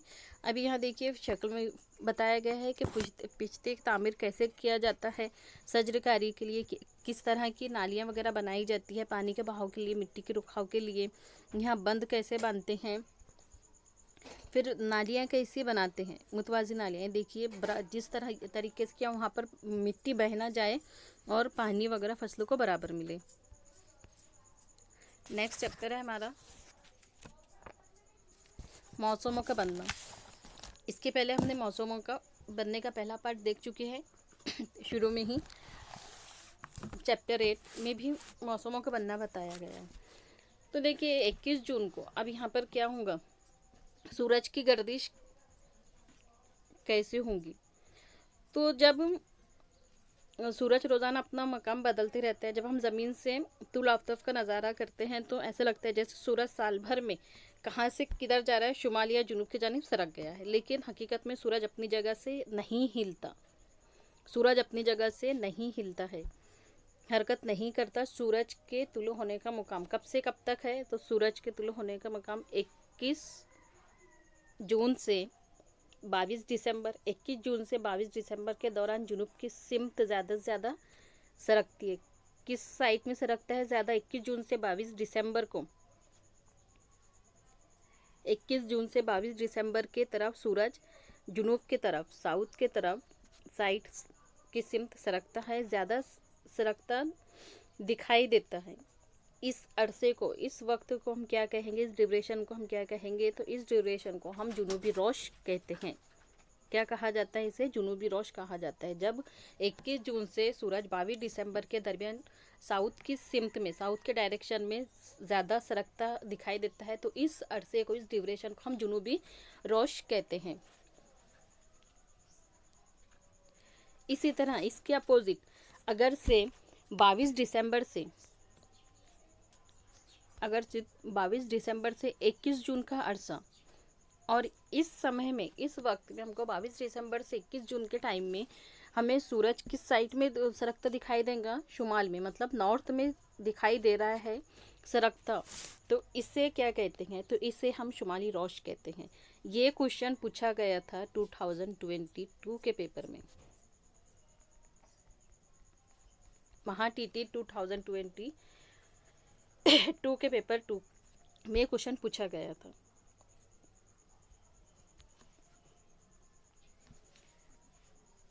तो शुमाली रोश कब होता है, शुमाली रोश 22 दिसंबर से 21 जून को होता है, जब सूरज शुमाल की तरफ सरकता है, दिखाई देता है। और जुनूबी रोश कब होता है, तो जुनूबी रोश 21 जून से 22 दिसंबर को होता है, दोनों एक दूसरे के अपोजिट है। 21 जून से 22 दिसंबर को होता है जब सूरज जनूब की तरफ, साउथ की तरफ सरकता हुआ दिखाई देता है। तो इसी तरह आमतौर पर 21 जून से 22 दिसंबर का जो टाइम है, जो वक्फा है, ये किस सिमत में दिखाई देता है हमको? साउथ में सरकता हुआ दिखाई देता है। सूरज के मकाम की तब्दीली सूरज के गिर्द ज़मीन की गर्दिश और ज़मीन के महवर की वजह से दिखाई होती है। जो हमको सूरज जो सरकता हुआ दिखाई देता है वो किसकी वजह से होती है? तो वो ज़मीन की गर्दिश और ज़मीन के महवर की वजह से दिखाई देती है। असल में सूरज अपनी जगह से हरकत नहीं करता, लेकिन ज़मीन से देखने पर हमें ऐसा महसूस होता है कि सूरज अपनी गर्दिश करता है। इसीलिए सूरज की इस गर्दिश को कयास से गर्दिश कहते हैं, क्योंकि हमें वो दिखाई देता है और हम अंदाज़ा लगाते हैं, अंदाज़ा लगा रहे हैं, कयास कर रहे हैं कि सूरज अपनी गर्दिश कर रहा है, सूरज इधर साइड में सरक रहा है, यहाँ जा रहा है, उधर साइड में जो हो रहा है। तो ये सब क्या कर रहे हैं? हम अंदाज़े लगा रहे हैं। तो सूरज की इस गर्दिश को कयास से गर्दिश कहते हैं। ज़मीन पर बनने वाले मौसम महज ज़मीन की जुनूबी और शुमाली निस्फ कुर्रे की वजह से तश्कील पाते हैं। जो ज़मीन पर मौसम बनते हैं वो किसकी वजह से होते हैं? ज़मीन की, जो ज़मीन गर्दिश करती है नॉर्थ से साउथ, उसे ही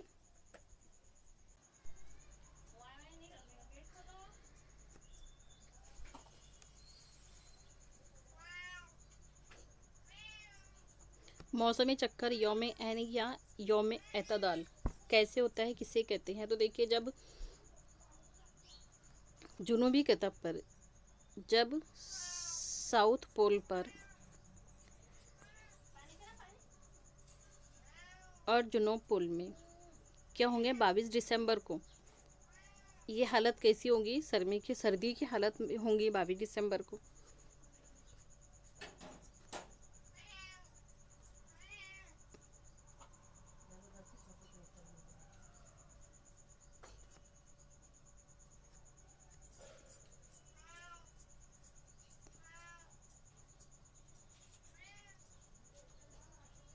इसी तरह 21 मार्च को क्या होता है? तो एतदल बहार होती है। फिर गर्मी की हालत कब होती है? 23 सितंबर को गर्मी की हालत होती है। ज़मीन के करब शमसी और बाद शमसी वाली हालत किसे कहते हैं, कैसी होती है? तो जब सूरज के गिर्द ज़मीन की गर्दिश कैसी होती है? बैज़वी शक्ल की होती है। जब सूरज के गिर्द ज़मीन की गर्दिश बैज़वी शक्ल की होती है, तो इस बैज़वी मदार के मरकज़ पर सूरज होता है। सूरज अपनी जगह से हरकत नहीं करता। ज़मीन की बैज़वी शक्ल में गर्दिश की वजह से सूरज के गिर्द इसका फासला यकसा नहीं होता। मदारी गर्दिश के दौरान जनवरी के पहले हफ्ते में ज़मीन का सूरज से फासला, यहाँ से इम्पोर्टेंस लाइन है। मदारी गर्दिश के दौरान जनवरी के पहले हफ्ते में ज़मीन का सूरज से कम फासला क्या कहलाता है? करब शमसी की हालत कहलाती है। इस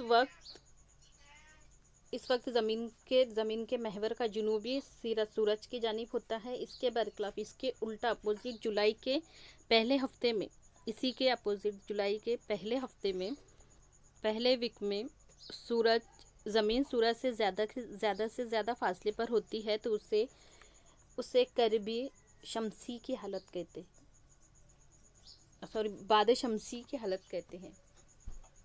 जब सूरज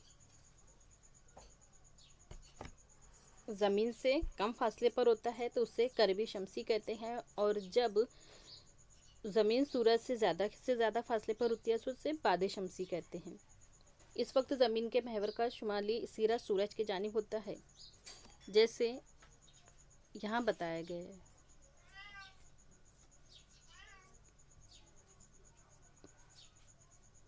करब शमसी सूरज से ज़मीन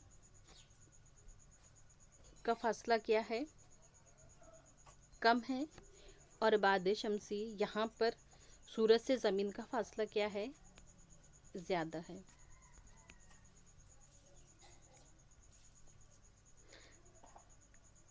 ज़मीन की बैज़वी की गर्दिश का रास्ता और उसके महवरी झुकाव के मजमूई असरात की वजह से ज़मीन पर मौसम बनते हैं। तो मौसम किसकी वजह से बनते हैं? तो मौसम ज़मीन के महवरी झुकाव और मजमूई असरात की वजह से मौसम बनते हैं।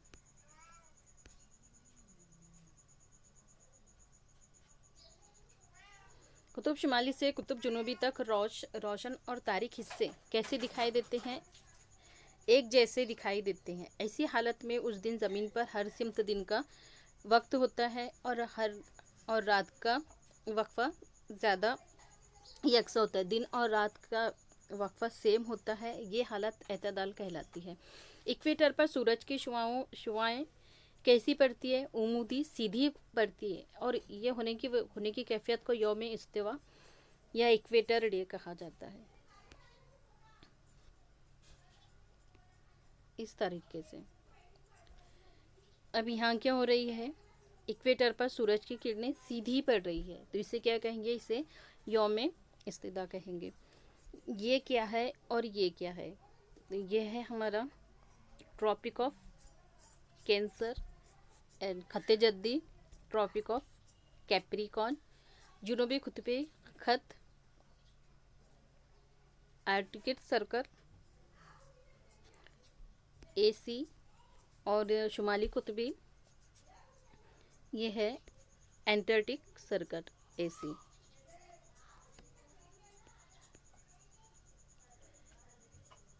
अब यहाँ से जो क्वेश्चन पूछे जाते उस पर थोड़ा गौर से देखिए कि नॉर्थन हेमिस्फीयर शुमाली निस्फ कुर्रे में 21 मार्च से 21 जून का दरमियानी अरसा, जो दरमियानी टाइम है वो कैसा होता है? मौसम बहार का होता है। और 23 सितंबर से 22 दिसंबर का दरमियानी अरसा मौसम खज़ा का होता है। जैसा भी हमने ऊपर मौसमी चक्र वाली इमेज में देख चुकी हैं। तो जब 21 मार्च से 21 जून का जो टाइम है यहाँ पर कैसा होता है? ज़मीन पर मौसम बहार होता है। और 23 सितंबर से 22 दिसंबर का जो दरमियानी टाइम है यहाँ पर खिज़ा का मौसम होता है। शुमाली निस्फ कुर्रे में 21 मार्च का दिन एतदाल बहार का दिन होता है और 22 सितंबर का दिन एतदाल खज़ा का दिन होता है, खिज़ा का दिन होता है। तो ये ध्यान में रखिए कि शुमाली निस्फ कुर्रे में मतलब नॉर्थ हेमिस्फीयर में, नॉर्थ पोल में 21 मार्च का दिन एतदल बहार होगा और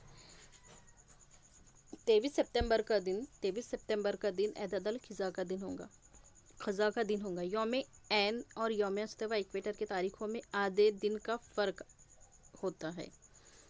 21 जून या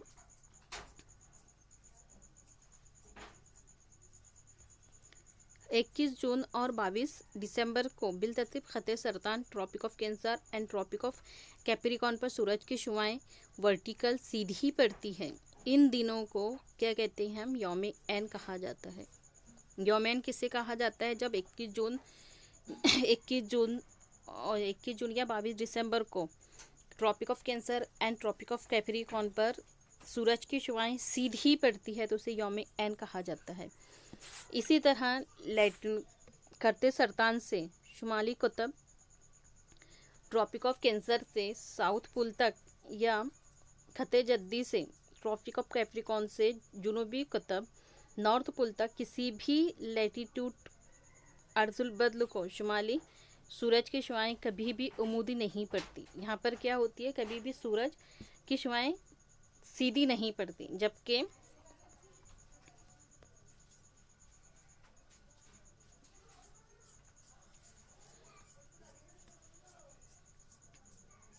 शुमाली निस्फ कुर्रे में नॉर्थन हेमिस्फीयर में 21 जून सबसे बड़ा दिन होता है।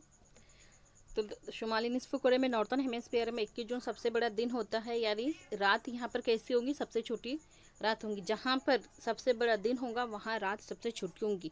ये बात को जहन में रखिए। 21 जून को सबसे बड़ा दिन होता है तो वहाँ रात सबसे छोटी होती है, जबकि कहाँ पर? ये नॉर्थ हेमिस्फीयर में। इसी तरह जुनूबी निस्फ कुर्रे में, साउथर्न हेमिस्फीयर में वही दिन सबसे छोटा होता है। मतलब 21 जून को साउथ में सबसे छोटा दिन होगा और रात यहाँ पर बड़ी होंगी। दिन छोटा होगा, रात बड़ी होंगी, एक दूसरे का अपोजिट है। तो जुनूबी निस्फ कुर्रे में 22 दिसंबर को सबसे बड़ा दिन होता है। सबसे बड़ा दिन कहाँ होता है? 22 दिसंबर को। साउथ पोल में, साउदर्न हेमिस्फीयर में 22 दिसंबर को सबसे बड़ा दिन होता है। तो यहाँ जहाँ सबसे बड़ा दिन है वहाँ रात कैसी होंगी? सबसे छोटी होंगी। और शुमाली निस्फ कुर्रे में उस दिन क्या होगा? वही दिन सबसे छोटा होगा। मतलब 22 दिसंबर को शुमाल में नॉर्थर्न हेमिस्फीयर में सबसे छोटा दिन होगा और रात यहाँ बड़ी होंगी। ये महावीर झुकाव के साथ ज़मीन की 21 जून और 22 दिसंबर के सूरज के मुकाबले हालतें हैं।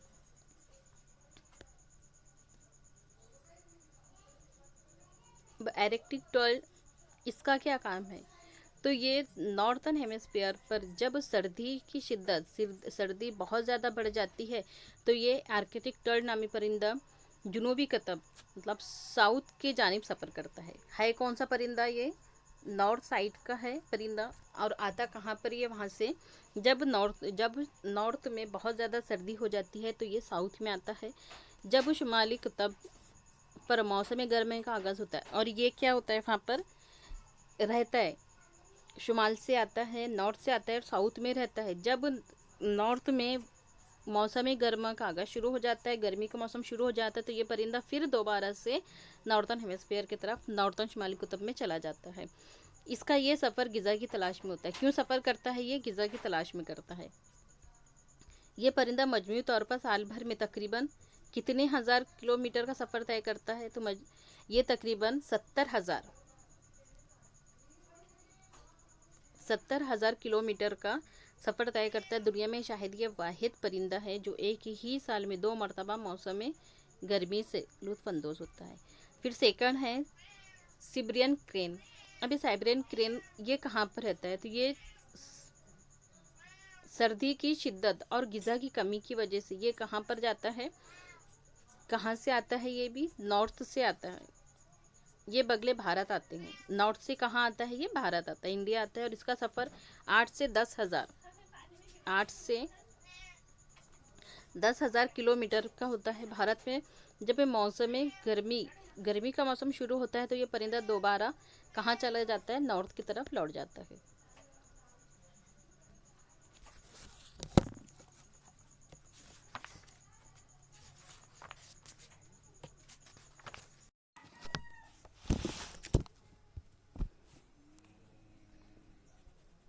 चैप्टर 9 ज़राअत एग्रीकल्चर को स्टार्ट करेंगे हम। रिवायती पेशों को क्या कहते हैं? कुछ ज़राअत के तकमीलिया कहते हैं। अब इसमें सबसे पहले है गिल्लाबानी। अब गिल्लाबानी कैसे होते हैं? इसके मुख्तलिफ अक़साम के जानवरों को पालकर अलग अलग किस्म के जानवरों को पालकर जो मुख्तलिफ किस्म की पैदावार हासिल करने और अपने मुख्तलिफ कामों के लिए इन्हें इस्तेमाल करने और उससे अपनी गुज़र बसर करना, ये क्या कहलाता है? गिल्लाबानी कहलाता है। सेकंड है मवेशी पालना। मवेशी किसे कहते हैं? तो गाय, बैल, भैंसिया वगैरह जानवरों को ज़राअत के लिए, एग्रीकल्चर के लिए पाला जाता है। दूध देने वाले जानवर और खेतों में काम करने वाले जानवरों को पालना भी एक तरह का क्या है? पेशा है। मवेशी पालना मिलीजुली काश्तकारी का गैर मुंतज़िम हिस्सा होगा और इसकी नवीयत जदीद तिजारत जैसी हो गई है। भारत में हालिया ज़माने में इस पेशे की नवीयत में नुमायाँ तब्दीली आई है। तिजारती सतह पर मवेशी पालन का पेशा ख़ास तौर पर दूध और गोश्त हासिल करने के लिए किया जाता है। तो मवेशी पालने का पेशा ख़ास तौर से किस लिए इस्तेमाल होता है? तिजारती सतह पर दूध और गोश्त इसके लिए हासिल किया जाता है। बकरियां और भेड़ पालन। बकरियां और भेड़ पालन ये भी एक रिवायती पेशा है। बकरी और भेड़ पालने का पेशा पहाड़ों, नीम बंजर ज़मीनों और खुश्क आबोहवा के इलाकों में किया जाता है। कहाँ किया जाता है भेड़ पालने का पेशा? पहाड़ों, नीम बंजर ज़मीनों और खुश्क आबोहवा के इलाकों में बकरियां और भेड़ पालते हैं। यहाँ से भी क्वेश्चन पूछा जा सकता है। पहाड़ी इलाकों में मौजूद कांटेदार झाड़ियों, घास फूस और बबूल की झाड़ियों पर बकरियां और भेड़ों की परवरिश की जाती है। बकरियों और भेड़ों की परवरिश कहाँ की जाती है? तो जहाँ पर कांटेदार झाड़ियाँ हो, घास फूस हो, बबूल के झाड़ हो वगैरह, यहाँ पर बकरियां और भेड़ पाले जाते हैं। भारत में ये पेशा ख़ास तौर पर गोश्त हासिल करने के लिए किया जाता है। भेड़ों की परवरिश गोश्त के अलावा ऊन हासिल करने के लिए भी किया जाता है। भेड़ों की परवरिश किसके गोश्त के अलावा किस लिए किया जाता है? ऊन के लिए भी किया जाता है। मुर्गी पालन, मुर्गी पालन ये क्या है? तो इस ज़राअत के पेशे में मुर्गियाँ और इस जमात के दूसरे परिंदों को पालने का चलन कमोबेश दुनिया भर में दिखाई देता है। घर के पीछे वाले हिस्से और खेतों में मुर्गी पालन एक कदीम पेशा है। पुराने ज़माने से ही इसे मुर्गियों को पालते हैं। ये पेशा तिजारती और घरेलू दोनों सतहों पर किया जाता है। भारत में, इंडिया में ये पेशा शहरों के एतराफ़ में बड़े पैमाने पर किया जाता है, क्योंकि इस पेशे के लिए शहरों में आसानी से बाज़ार मिल जाते हैं। कुछ इलाकों में खरगोश, ईमू और खिंजर पाले जाते हैं, इनका भी पालन किया जाता है। शहद की मक्खी पालन, शहद और मोम जैसी पैदावार हासिल करने के लिए शहद की मक्खियों का पालन किया जाता है। शहद की मक्खियाँ शहद जमा करने के लिए इन दरख्तों पर जहाँ पर क्या आते हैं, फूल आते हैं, मंडलाती है और फूलों से रस चूसती है। शहद की मक्खियों की समल से ज़ेरगी का अमल भी होता है, जिसकी वजह से दरख्तों के फूलों की पैदावार में इजाफा होता है। शहद की मक्खियों के पालने का पेशा ज़राअत के नुक्ते नज़र से बड़ी अहमियत रखता है। मछली पालन, मछली पालन मछलियों की अफजाइश के लिए खेतों में मसनूई तालाब बनाए जाते हैं। मछलियों को पालने के लिए मछली पालन के लिए तालाब बनाए जाते हैं और इसमें पानी का ज़ख़ीरा किया जाता है। इन तालाबों में मछलियों के अंडे छोड़ दिए जाते हैं। ये अंडे ऐसी मछलियों की होती हैं जो मीठे पानी में अफजाइश होती है। कहाँ पाई जाती है ये मछलियाँ? किस तरह का पानी चाहिए उनको? जो मीठे पानी होते हैं, पानी मीठा होता है। मछलियों ज़्यादा से ज़्यादा पैदावार के लिए मछलियों की परवरिश साइंटिफिक तरीके से की जाती है। किस तरीके से की जाती है? ज़्यादा से ज़्यादा मछलियों के पालन के लिए साइंटिफिक तरीके से की जाती है।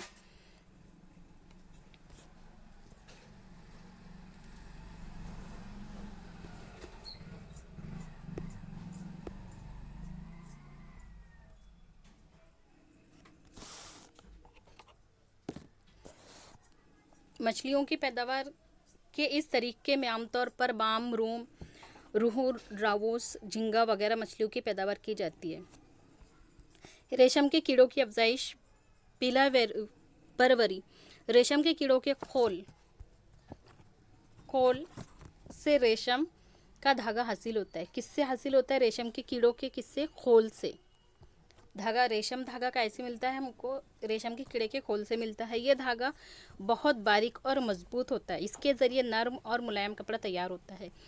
खोल से रेशम के धागे हासिल करना और रेशम के धागों से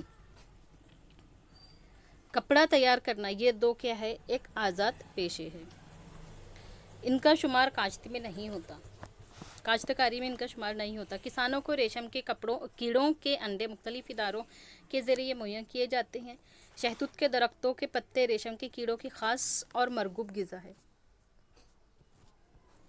तो यहाँ से भी क्वेश्चन पूछा जा सकता है कि शहतूत के दरख्तों के पत्ते किन कीड़ों के लिए ख़ास मरगूब ग़िज़ा है? किसके लिए है? तो रेशम के कीड़ों के लिए। शहतूत के दरख्त कम अज़ कम कितने साल ज़िंदा रहता है? 15 साल ज़िंदा रहता है। इसलिए हर साल इसके दरख्त लगाने का खर्च बच जाता है। पुदीना नर्सरी, फूलों की पैदावार और अद्वितीय खुशबूदार नबातात और दिगर दरख्तों की सजरकारी जैसे काश्तकारी से मुंसलिक लेकिन अलहदा शक्ल की काश्त के अलावा में इजाफा होता है। इस किस्म की पैदावार के लिए आला दर्जे के पौधे, कलमों, कुंदों और बीजों की ज़रूरत होती है। इन्हीं की वजह से पुदीना पौध खाना का पेशा वजूद में आया। इस पेशे से अच्छी खासी आमदनी हासिल होती है। इस तरह का पौध खाना होता है। नर्सरी, सब्ज़ खाने की ज़राअत किस तरह से पैदावार की जाती है? नालियाँ बनाई जाती हैं, बीच में कोई दूसरी फसल बोई जाती है।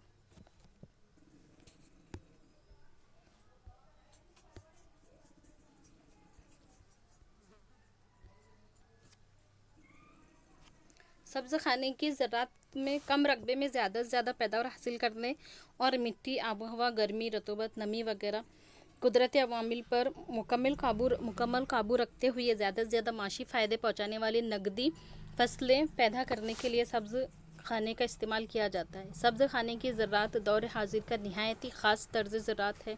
सब्ज़ खाने तैयार करने के लिए लोहे के पाइप का ढांचा और प्लास्टिक की चादरों का इस्तेमाल किया जाता है, जो कि हमने अभी नीचे इमेज में देखा है। पानी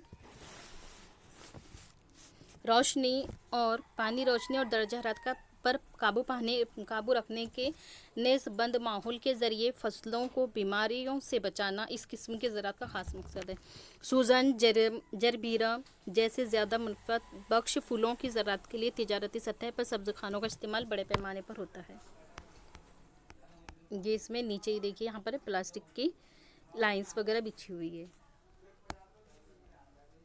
ज़राअत की किस्में। अब ज़राअत की कितनी किस्में हैं? तो ज़राअत की दो किस्में हैं, एक रिवायती ज़राअत और दूसरी तिजारती ज़राअत। रिवायती ज़राअत की भी दो किस्में हैं, दो टाइप से, गश्ती ज़राअत और एक उमीक ज़राअत।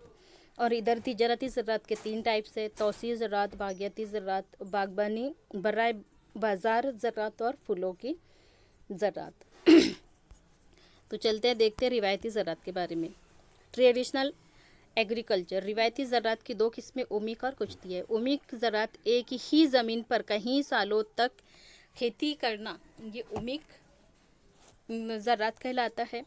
और जो गश्ती ज़राअत है, इसमें हर वक्त नई ज़मीनों में ज़राअत की जाती है। यह मुतन्ना अरसे के बाद एक अरसे के बाद में ज़मीन में दोबारा से ज़राअत की जाती है। इसे शिफ्टिंग कल्टीवेटर के नाम से भी जाना जाता है।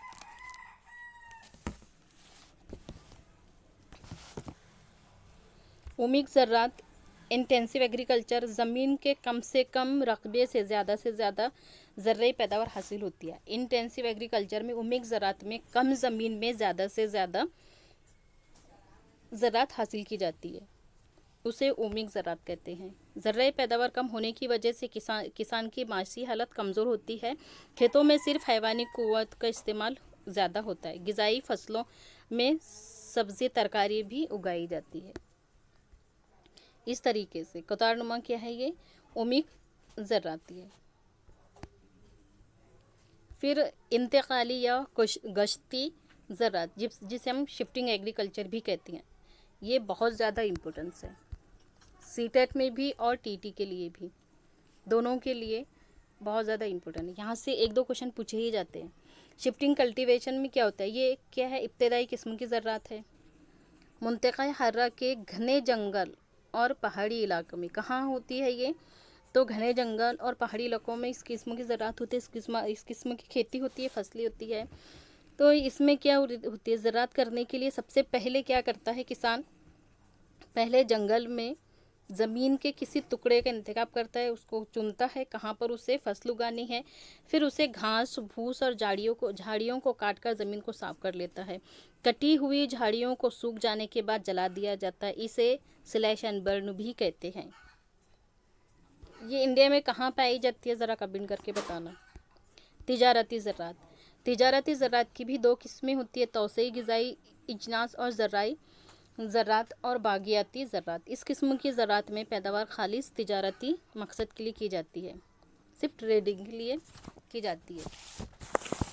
तो तौसीई ज़राअत, खेतों का रकबा कितना होना चाहिए तौसीई ज़राअत के लिए, 20 हेक्टेयर या इससे ज़्यादा होना चाहिए। खेतों की वसी, उसकी रकबा कितना होना चाहिए, रकबा और कम आबादी की वजह से ये ज़राअत मशीनों के सहारे होती है। तौसीई ज़राअत किसके सहारे होती है, मशीनों के सहारे होती है, ये बात को ध्यान में रखना है। खेत जोतने के लिए ट्रैक्टर, बालियों से अनाज निकालने के लिए मशीन, जरासीमकश दवाओं के छिड़काव के लिए हेलीकॉप्टर या हवाई जहाज़ का इस्तेमाल किया जाता है। तो अगर से क्वेश्चन पूछा जाए कि वो कौन सी ज़राअत है जहाँ पर दवाओं के छिड़काव के लिए हेलीकॉप्टर या हवाई जहाज़ का इस्तेमाल किया जाता है, तो वो कौन सी ज़राअत है, तौसीई ज़राअत है। इस तरह की ज़राअत के लिए मशीनों का इस्तेमाल किया जाता है। फिर सेकंड है बागियाती। इसमें कौन सी फसलें उगाई जाती है तौसीई ज़राअत में, जैसे जई और सोयाबीन।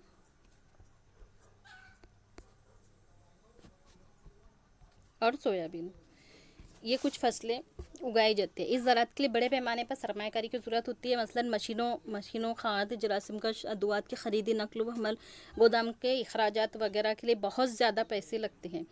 कहत कीड़ों से फसल की बर्बादी और बाज़ार के नर्क में उतार चढ़ाव जैसे मसाइल से तोसी ग़िज़ाई इजनास की ज़राअत को दरपेश रहते हैं। मुंतक़ा मौदूला के घास के मैदानों में इस किस्म की ज़राअत बड़े पैमाने पर होती है।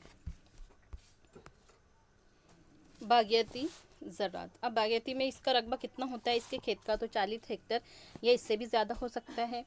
ये खेत आमतौर पर पहाड़ी ढलवानों पर होते हैं। बागयाती खेत कहाँ की जाती है? बागयाती खेती पहाड़ी ढलानों पर की जाती है, इसलिए मशीनों का ज़्यादा इस्तेमाल नहीं होता।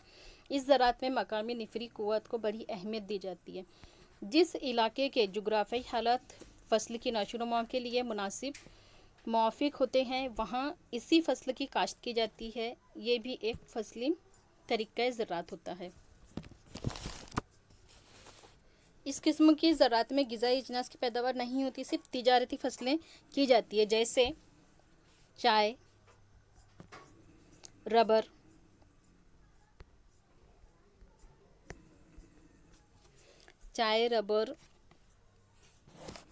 कॉफ़ी,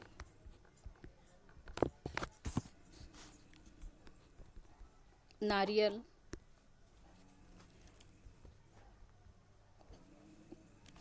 कोको और मसाले वगैरह किए जाते हैं। इस किस्म की ये वाला पॉइंट बहुत ज़्यादा इम्पोर्टेंट है। कौन सी वाली की जाती है? बागयाती की ज़राअत में कौन सी फसलें की जाती है? तो यहाँ पर मसलन चाय, रबर, काफ़ी, नारियल, कोको और मसालेजात अशिया की जाती है। इस किस्म की ज़राअत को नौ आबादियाती दौर कॉलोनियल पीरियड भी कहते हैं।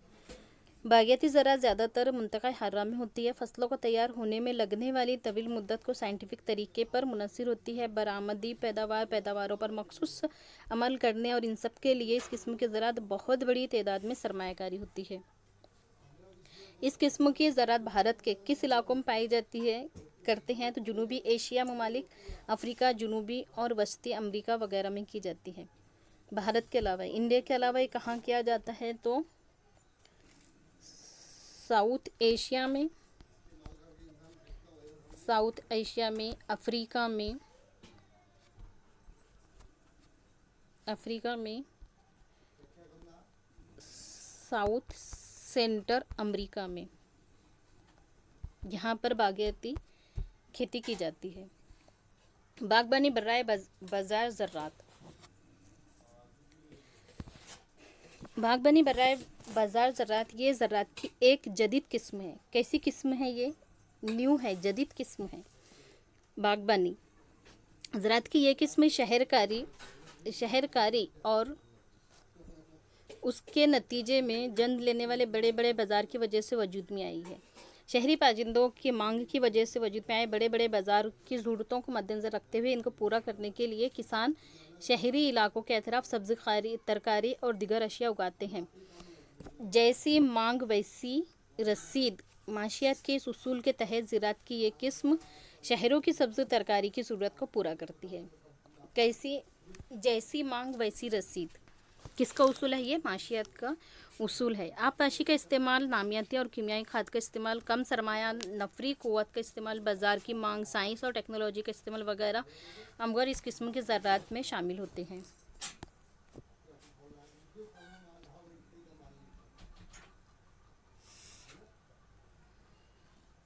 ये ज़राअत नकल और हमल की सहूलतों पर मुनहसर होती है। तेज़ रफ्तार आमद व रफ्त पर ज़राअत की पैदावार का दर्जा और कीमत ठहराया जाता है। इसीलिए इसे ट्रक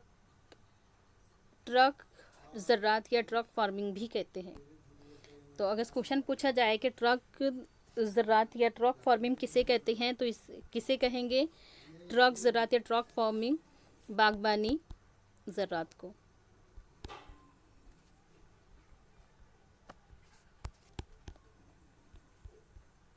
फूलों की ज़राअत। अब बागबानी बर्राए बाज़ार ज़राअत की ज़ैली किस्म फलों और फूलों की ज़राअत है।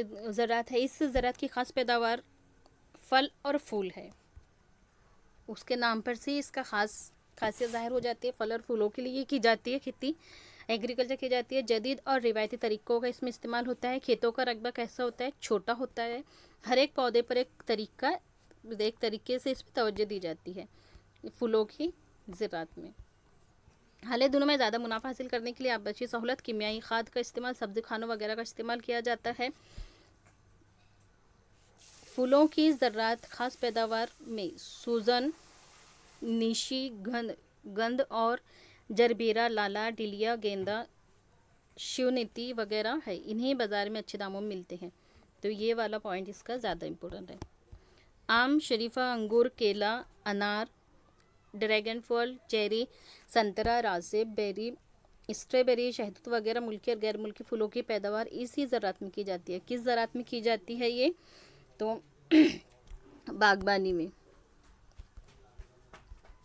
बागबानी, बराए बाज़ार या ट्रक फार्मिंग में।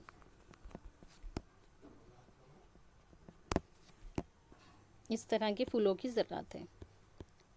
नामियाती ज़राअत कैसी होती है? तो फसलों की ग़िज़ाई ज़रूरत ज़मीन से पूरी होती है। इसलिए इस्तेमाल किए हुए ग़िज़ाई मादों का मिट्टी में दोबारा इस्तेमाल होना नहायत ज़रूरी होता है। पैदावार में इजाफे के नुक्ते नज़र से भी ग़िज़ाई मादों का इस्तेमाल बड़े पैमाने पर किया जाता है, इसलिए नामियाती खाद तैयार होती है। खसवा खशाक ज़मीन में दफनाना, खाद कैसे तैयार होती है? अब नामियाती, तो खसवा खशाक को ज़मीन में दफनाना, पटसन या रेशेदार मादे जैसे सब्ज़ फसलों को ज़मीन में दफन करके भी खाद तैयार होती है। गोबर खाद और कंपोस्ट खाद का इस्तेमाल किया जाता है। गीले कचरे से केचुए खाद तैयार होता है। इस तरह के तमाम अक़साम के नबाती और नामियाती मादों को ज़मीन में मिलाकर और सड़ाकर ज़मीन से जब फसल हासिल की जाती है तो इसे नामियाती तरीका कहते हैं। कीड़े मकोड़ों पर काबू पाने के लिए जरासीमकश दवाओं और नबातात को होने वाली मुख्तलिफ बीमारियों की रोकथाम के लिए मुख्तलिफ अक़साम की अद्वियात जैसे नीम और जरासीमकश का इस्तेमाल होता है। नामियाती ज़राअत से हासिल होने वाली फसलें आला दर्जे की होती है। हर किस्म के कीमियाई खाद जरासीमकश अद्वियात और मुख्तलिफ किस्म के नबाती बीमारियों को ख़त्म करने पर काबू पाते हैं। इस तरीके से नामियाती खाद तैयार होती है। ज़राअती सियाहत। ज़राअती सियाहत ये सियाहत के पेशे का एक नया शोबा है। मुंतक़ा हर्रा के ममालिक में मुख्तलिफ़ किस्म की ज़र्राई पैदावार होती है, इसलिए ज़राअती सियाहत के लिए यहाँ सारे मौक़े हैं। ज़राअत से मालामाल मुल्कों के देही इलाकों की सकाफ़त, रस्म व रिवाज और इंसानी ज़िंदगी का इस्तेमाल ज़राअती सियाहत के लिए किया जाता है। किसान इसका मकान, खाना पीना, इसकी खेती वगैरह इन सब के मुतालिक शहरों में रहने वाले बाशिंदों को बहुत ज़्यादा तजस्सुस होता है। जिस तरह से फ़ोटो में दिखाया गया है कि ये गाँव के इस तरह के घर बने होते हैं। ये ज़राअती सियाहत में कि वहाँ के जो किसान का घर कैसा है, उसका मकान, वहाँ का खाना पीना, कि उसकी खेती, माहौल, इन सब के मुतालिक शहरों में रहने वाले लोगों को बहुत ज़्यादा तजस्सुस होता है और उसके लिए आते हैं। ये तो हमारा चैप्टर 9। अब लास्ट चैप्टर देखेंगे हम, बस्तियाँ, इंसानी बस्तियाँ।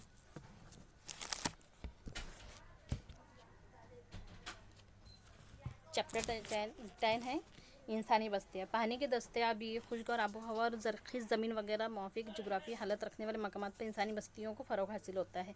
जैसे इन दही बस्तियों की आबादी में इजाफ़ा होने लगता है। जहाँ पर बस्तियों की वादियाँ कैसी बनती है, वाड़ियाँ किसे कहते हैं? तो वक्त गुजरने के साथ बस्तियों के फैलती है, बस्तियाँ बड़ी होती है, छोटी बस्तियों से बड़ी बस्तियाँ बनती है, तो ये वाड़ियाँ कहलाती है। बढ़ती हुई आबादी के रहने के लिए घर और इसी तरह दीगर मुख्तलिफ सहूलतें शुरू होती है। मजहबी, तारीख़ी, तिजारती, तालीमी, सियाहती इंतज़ामी असबाब की बिना पर इब्तदा ये बुनियादी बस्तियाँ आहिस्ता आहिस्ता शहरी बस्ती के रूप इख्तियार कर लेती है। जदीद सहूलत में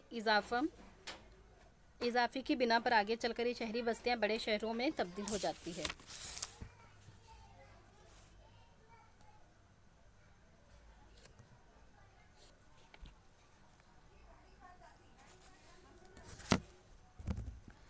पानी के दस्ते, खुशगवार आबो हवा, ज़रख़ेज़ ज़मीन वगैरह की माफ़ी जुग़राफ़ियाई हालत रखने वाले मकामात पे इंसानी बस्तियों को फ़रोग़ हासिल होता है।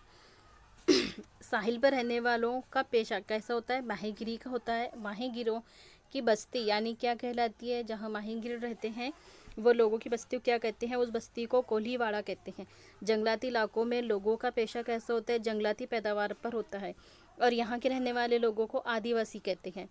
अपनी बस्ती होती है उसे जो आदिवासी बाड़ कहते हैं। मुख्तसर बस्तियाँ, मुंतशिर बस्तियाँ। अब मुंतशिर बस्तियाँ कौन सी होती है? तो मुंतशिर बस्तियाँ ऐसी बस्ती जहाँ पर मकान घर दूर दूर और तादाद में कम हो। मतलब मुंतशिर बस्तियाँ इसे कहते हैं जहाँ पर घर कैसे हो, मकान दूर दूर हो और कम भी हो, उन्हें मुंतशिर बस्ती कहते हैं। आमतौर पर इस किस्म की बस्तियाँ बुलंद हमार इलाकों में घने जंगलात, घास के खत्तों, रेगिस्तानों ने घास के मैदानों, रेगिस्तानों और तौसीई ज़र्ई इलाकों में नज़र आते हैं। जिस तरीके से शक्ल में दिखाया है कि घर मकान बहुत कम बने हुए हैं और दूर दूर है, इस तरह के। अब इनकी खुसूसियत क्या होती है? क्यों ये इतने दूर दूर अपने बस्ती बनी होती, इतनी दूर दूर क्यों होती है? घर क्यों दूर होते हैं? तो इसके मुंतशिर बस्ती के दरमियान फासला वाज़े तौर पर देखे जा सकते हैं। इस बस्ती की आबादी महदूद होती है, मसलन पाड़ावाड़ी वगैरह। इस बस्ती में मौके, सहूलत और खिदमत बहुत ज़्यादा नहीं होते। ये बस्तियाँ फितरी माहौल से बहुत करीब होती है, इसलिए आलूदगी से पाक होती है। यहाँ से क्वेश्चन आ सकता है कि कौन सी बस्तियाँ आलूदगी से पाक होती है? तो आलूदगी से पाक होने वाली बस्तियाँ कौन सी है? मुंतशिर बस्तियाँ। मुंतशिर बस्तियाँ जहाँ पर घर दूर दूर हो और उनकी तादाद कम हो। ये बस्तियाँ रोज़मर्रा ज़रूरत की तकमील के लिए मरकज़ी देहातों पर मुनहसर होती है। दूसरी है मरकूज़ी बस्ती। अब मरकूज़ बस्ती में क्या होती है? तो यहाँ पर चश्मे, नाले, नदियाँ, तालाब, झील जैसे पानी के ज़खायर के करीब इस किस्म की बस्तियाँ होती है। कहाँ पर पाए जाते हैं? मतलब ये नदी के, तालाब के किनारे वाले बसने वाली बस्तियों को मरकूज़ बस्ती कहते हैं। जैसे राजस्थान जैसे सरहदी इलाकों में आबी मकामात पर इंसानी बस्ती मरकूज़ है। जहाँ पर पानी की ज़रूरत होगी, पानी होगा, वहाँ वो बस्ती बसाते हैं। ऐसी जगह आमतौर पर हुआर और ज़रख़ेज़ ज़मीन चाहिए उनको। जहाँ पर ज़रख़ेज़ ज़मीन हो, पानी की सहूलत हो, तो वहाँ पर ये अपनी बस्ती बसाते हैं, उसे मरकूज़ बस्ती कहते हैं। इलाके तिजारती मरकज़ वगैरह होते हैं, इन इलाकों में इस तरह की बस्तियाँ वजूद में आती हैं। इसके अलावा तहफ़्फ़ुज़, सेहत, तालीम, इसी तरह दिगर समाजी और मजहबी असबाब की बिना पर भी मरकूज़ बस्तियाँ वजूद में आती है। तो इनके घर भी नज़दीक होते हैं, जहाँ पर इन्हें सारी सहूलतें मिलती है, उसे मरकूज़ बस्ती कहते हैं। इनकी खुसूसियत क्या है? मरकूज़ बस्ती की खुसूसियत क्या है? इस तरीके से इसकी शक्ल में दिखाया गया है कि करीब करीब घर बने हुए हैं। मरकूज़ बस्ती की खुसूसियत क्या है? तो इसमें इस तरह की बस्ती में मकानात एक दूसरे के करीब होते हैं। तो ये ख्याल रखें कि जो जिस बस्ती में घर करीब करीब होते हैं, नज़दीक होते हैं, उसे मरकूज़ बस्ती कहते हैं, और जिस बस्ती में घर दूर दूर होते हैं उसे मुंतशिर बस्ती कहते हैं। यहाँ पर क्या होता है? तो इस बस्ती में समाजी खिदमत दस्तयाब होते हैं, नज़दीक घर है। इन बस्तियों के मकाम और ज़माने के लिहाज से फैलने की वजह से इनको मखसूस शक्ल मिल जाती है। इस बस्ती में पुराने महलों में सड़कें तंग होती है। इस बस्ती में मुख्तलिफ ज़ात, मज़हब, फ़िरके, नस्ल और मुख्तलिफ ख़यालात नज़रियात के लोग एक साथ रहते हैं, इसलिए ऐसी बस्ती की समाजी ज़िंदगी बहुत खुशगवार होती है। अब ख़तई बस्ती किसे कहते हैं? तो सड़क, रेल रास्ता, नदी, नहरों, साहिल, समंदर, पहाड़ी इलाकों में, पहाड़ों के दामन वगैरह इलाकों में जो बस्ती है उसे ख़तई बस्ती कहते हैं।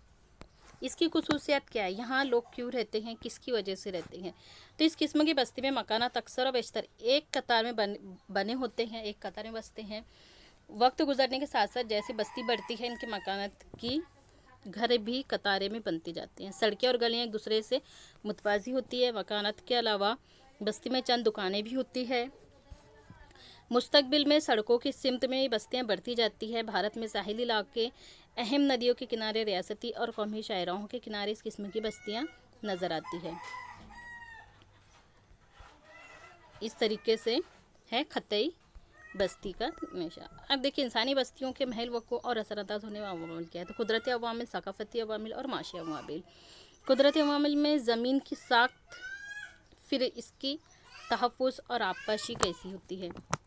ज़मीन, मिट्टी, आबो हवा, खुश्क ज़मीन, आबी रसानी, नदी का किनारा। सकाफ़ती अवामिल में तहफ़्फ़ुज़, सेहत, तालीम, सियाहत, तारीख़ी हवाले आएंगे। और माशी अवामिल में आता है आबपाशी, पेशे, आमद व रफ़त और पैगाम रसानी, सनअत, तिजारत, सरकारी। ये थी हमारी जोग्राफ़िया क्लास 7 की जोग्राफ़िया का पार्ट 2। यहाँ पर हमारा क्लास 7 की जोग्राफ़िया पूरी तरह से ख़त्म होती है। वीडियो पसंद आए तो like, comment, share and subscribe करना ना भूलें। थैंक यू, जज़ाकल्लाह।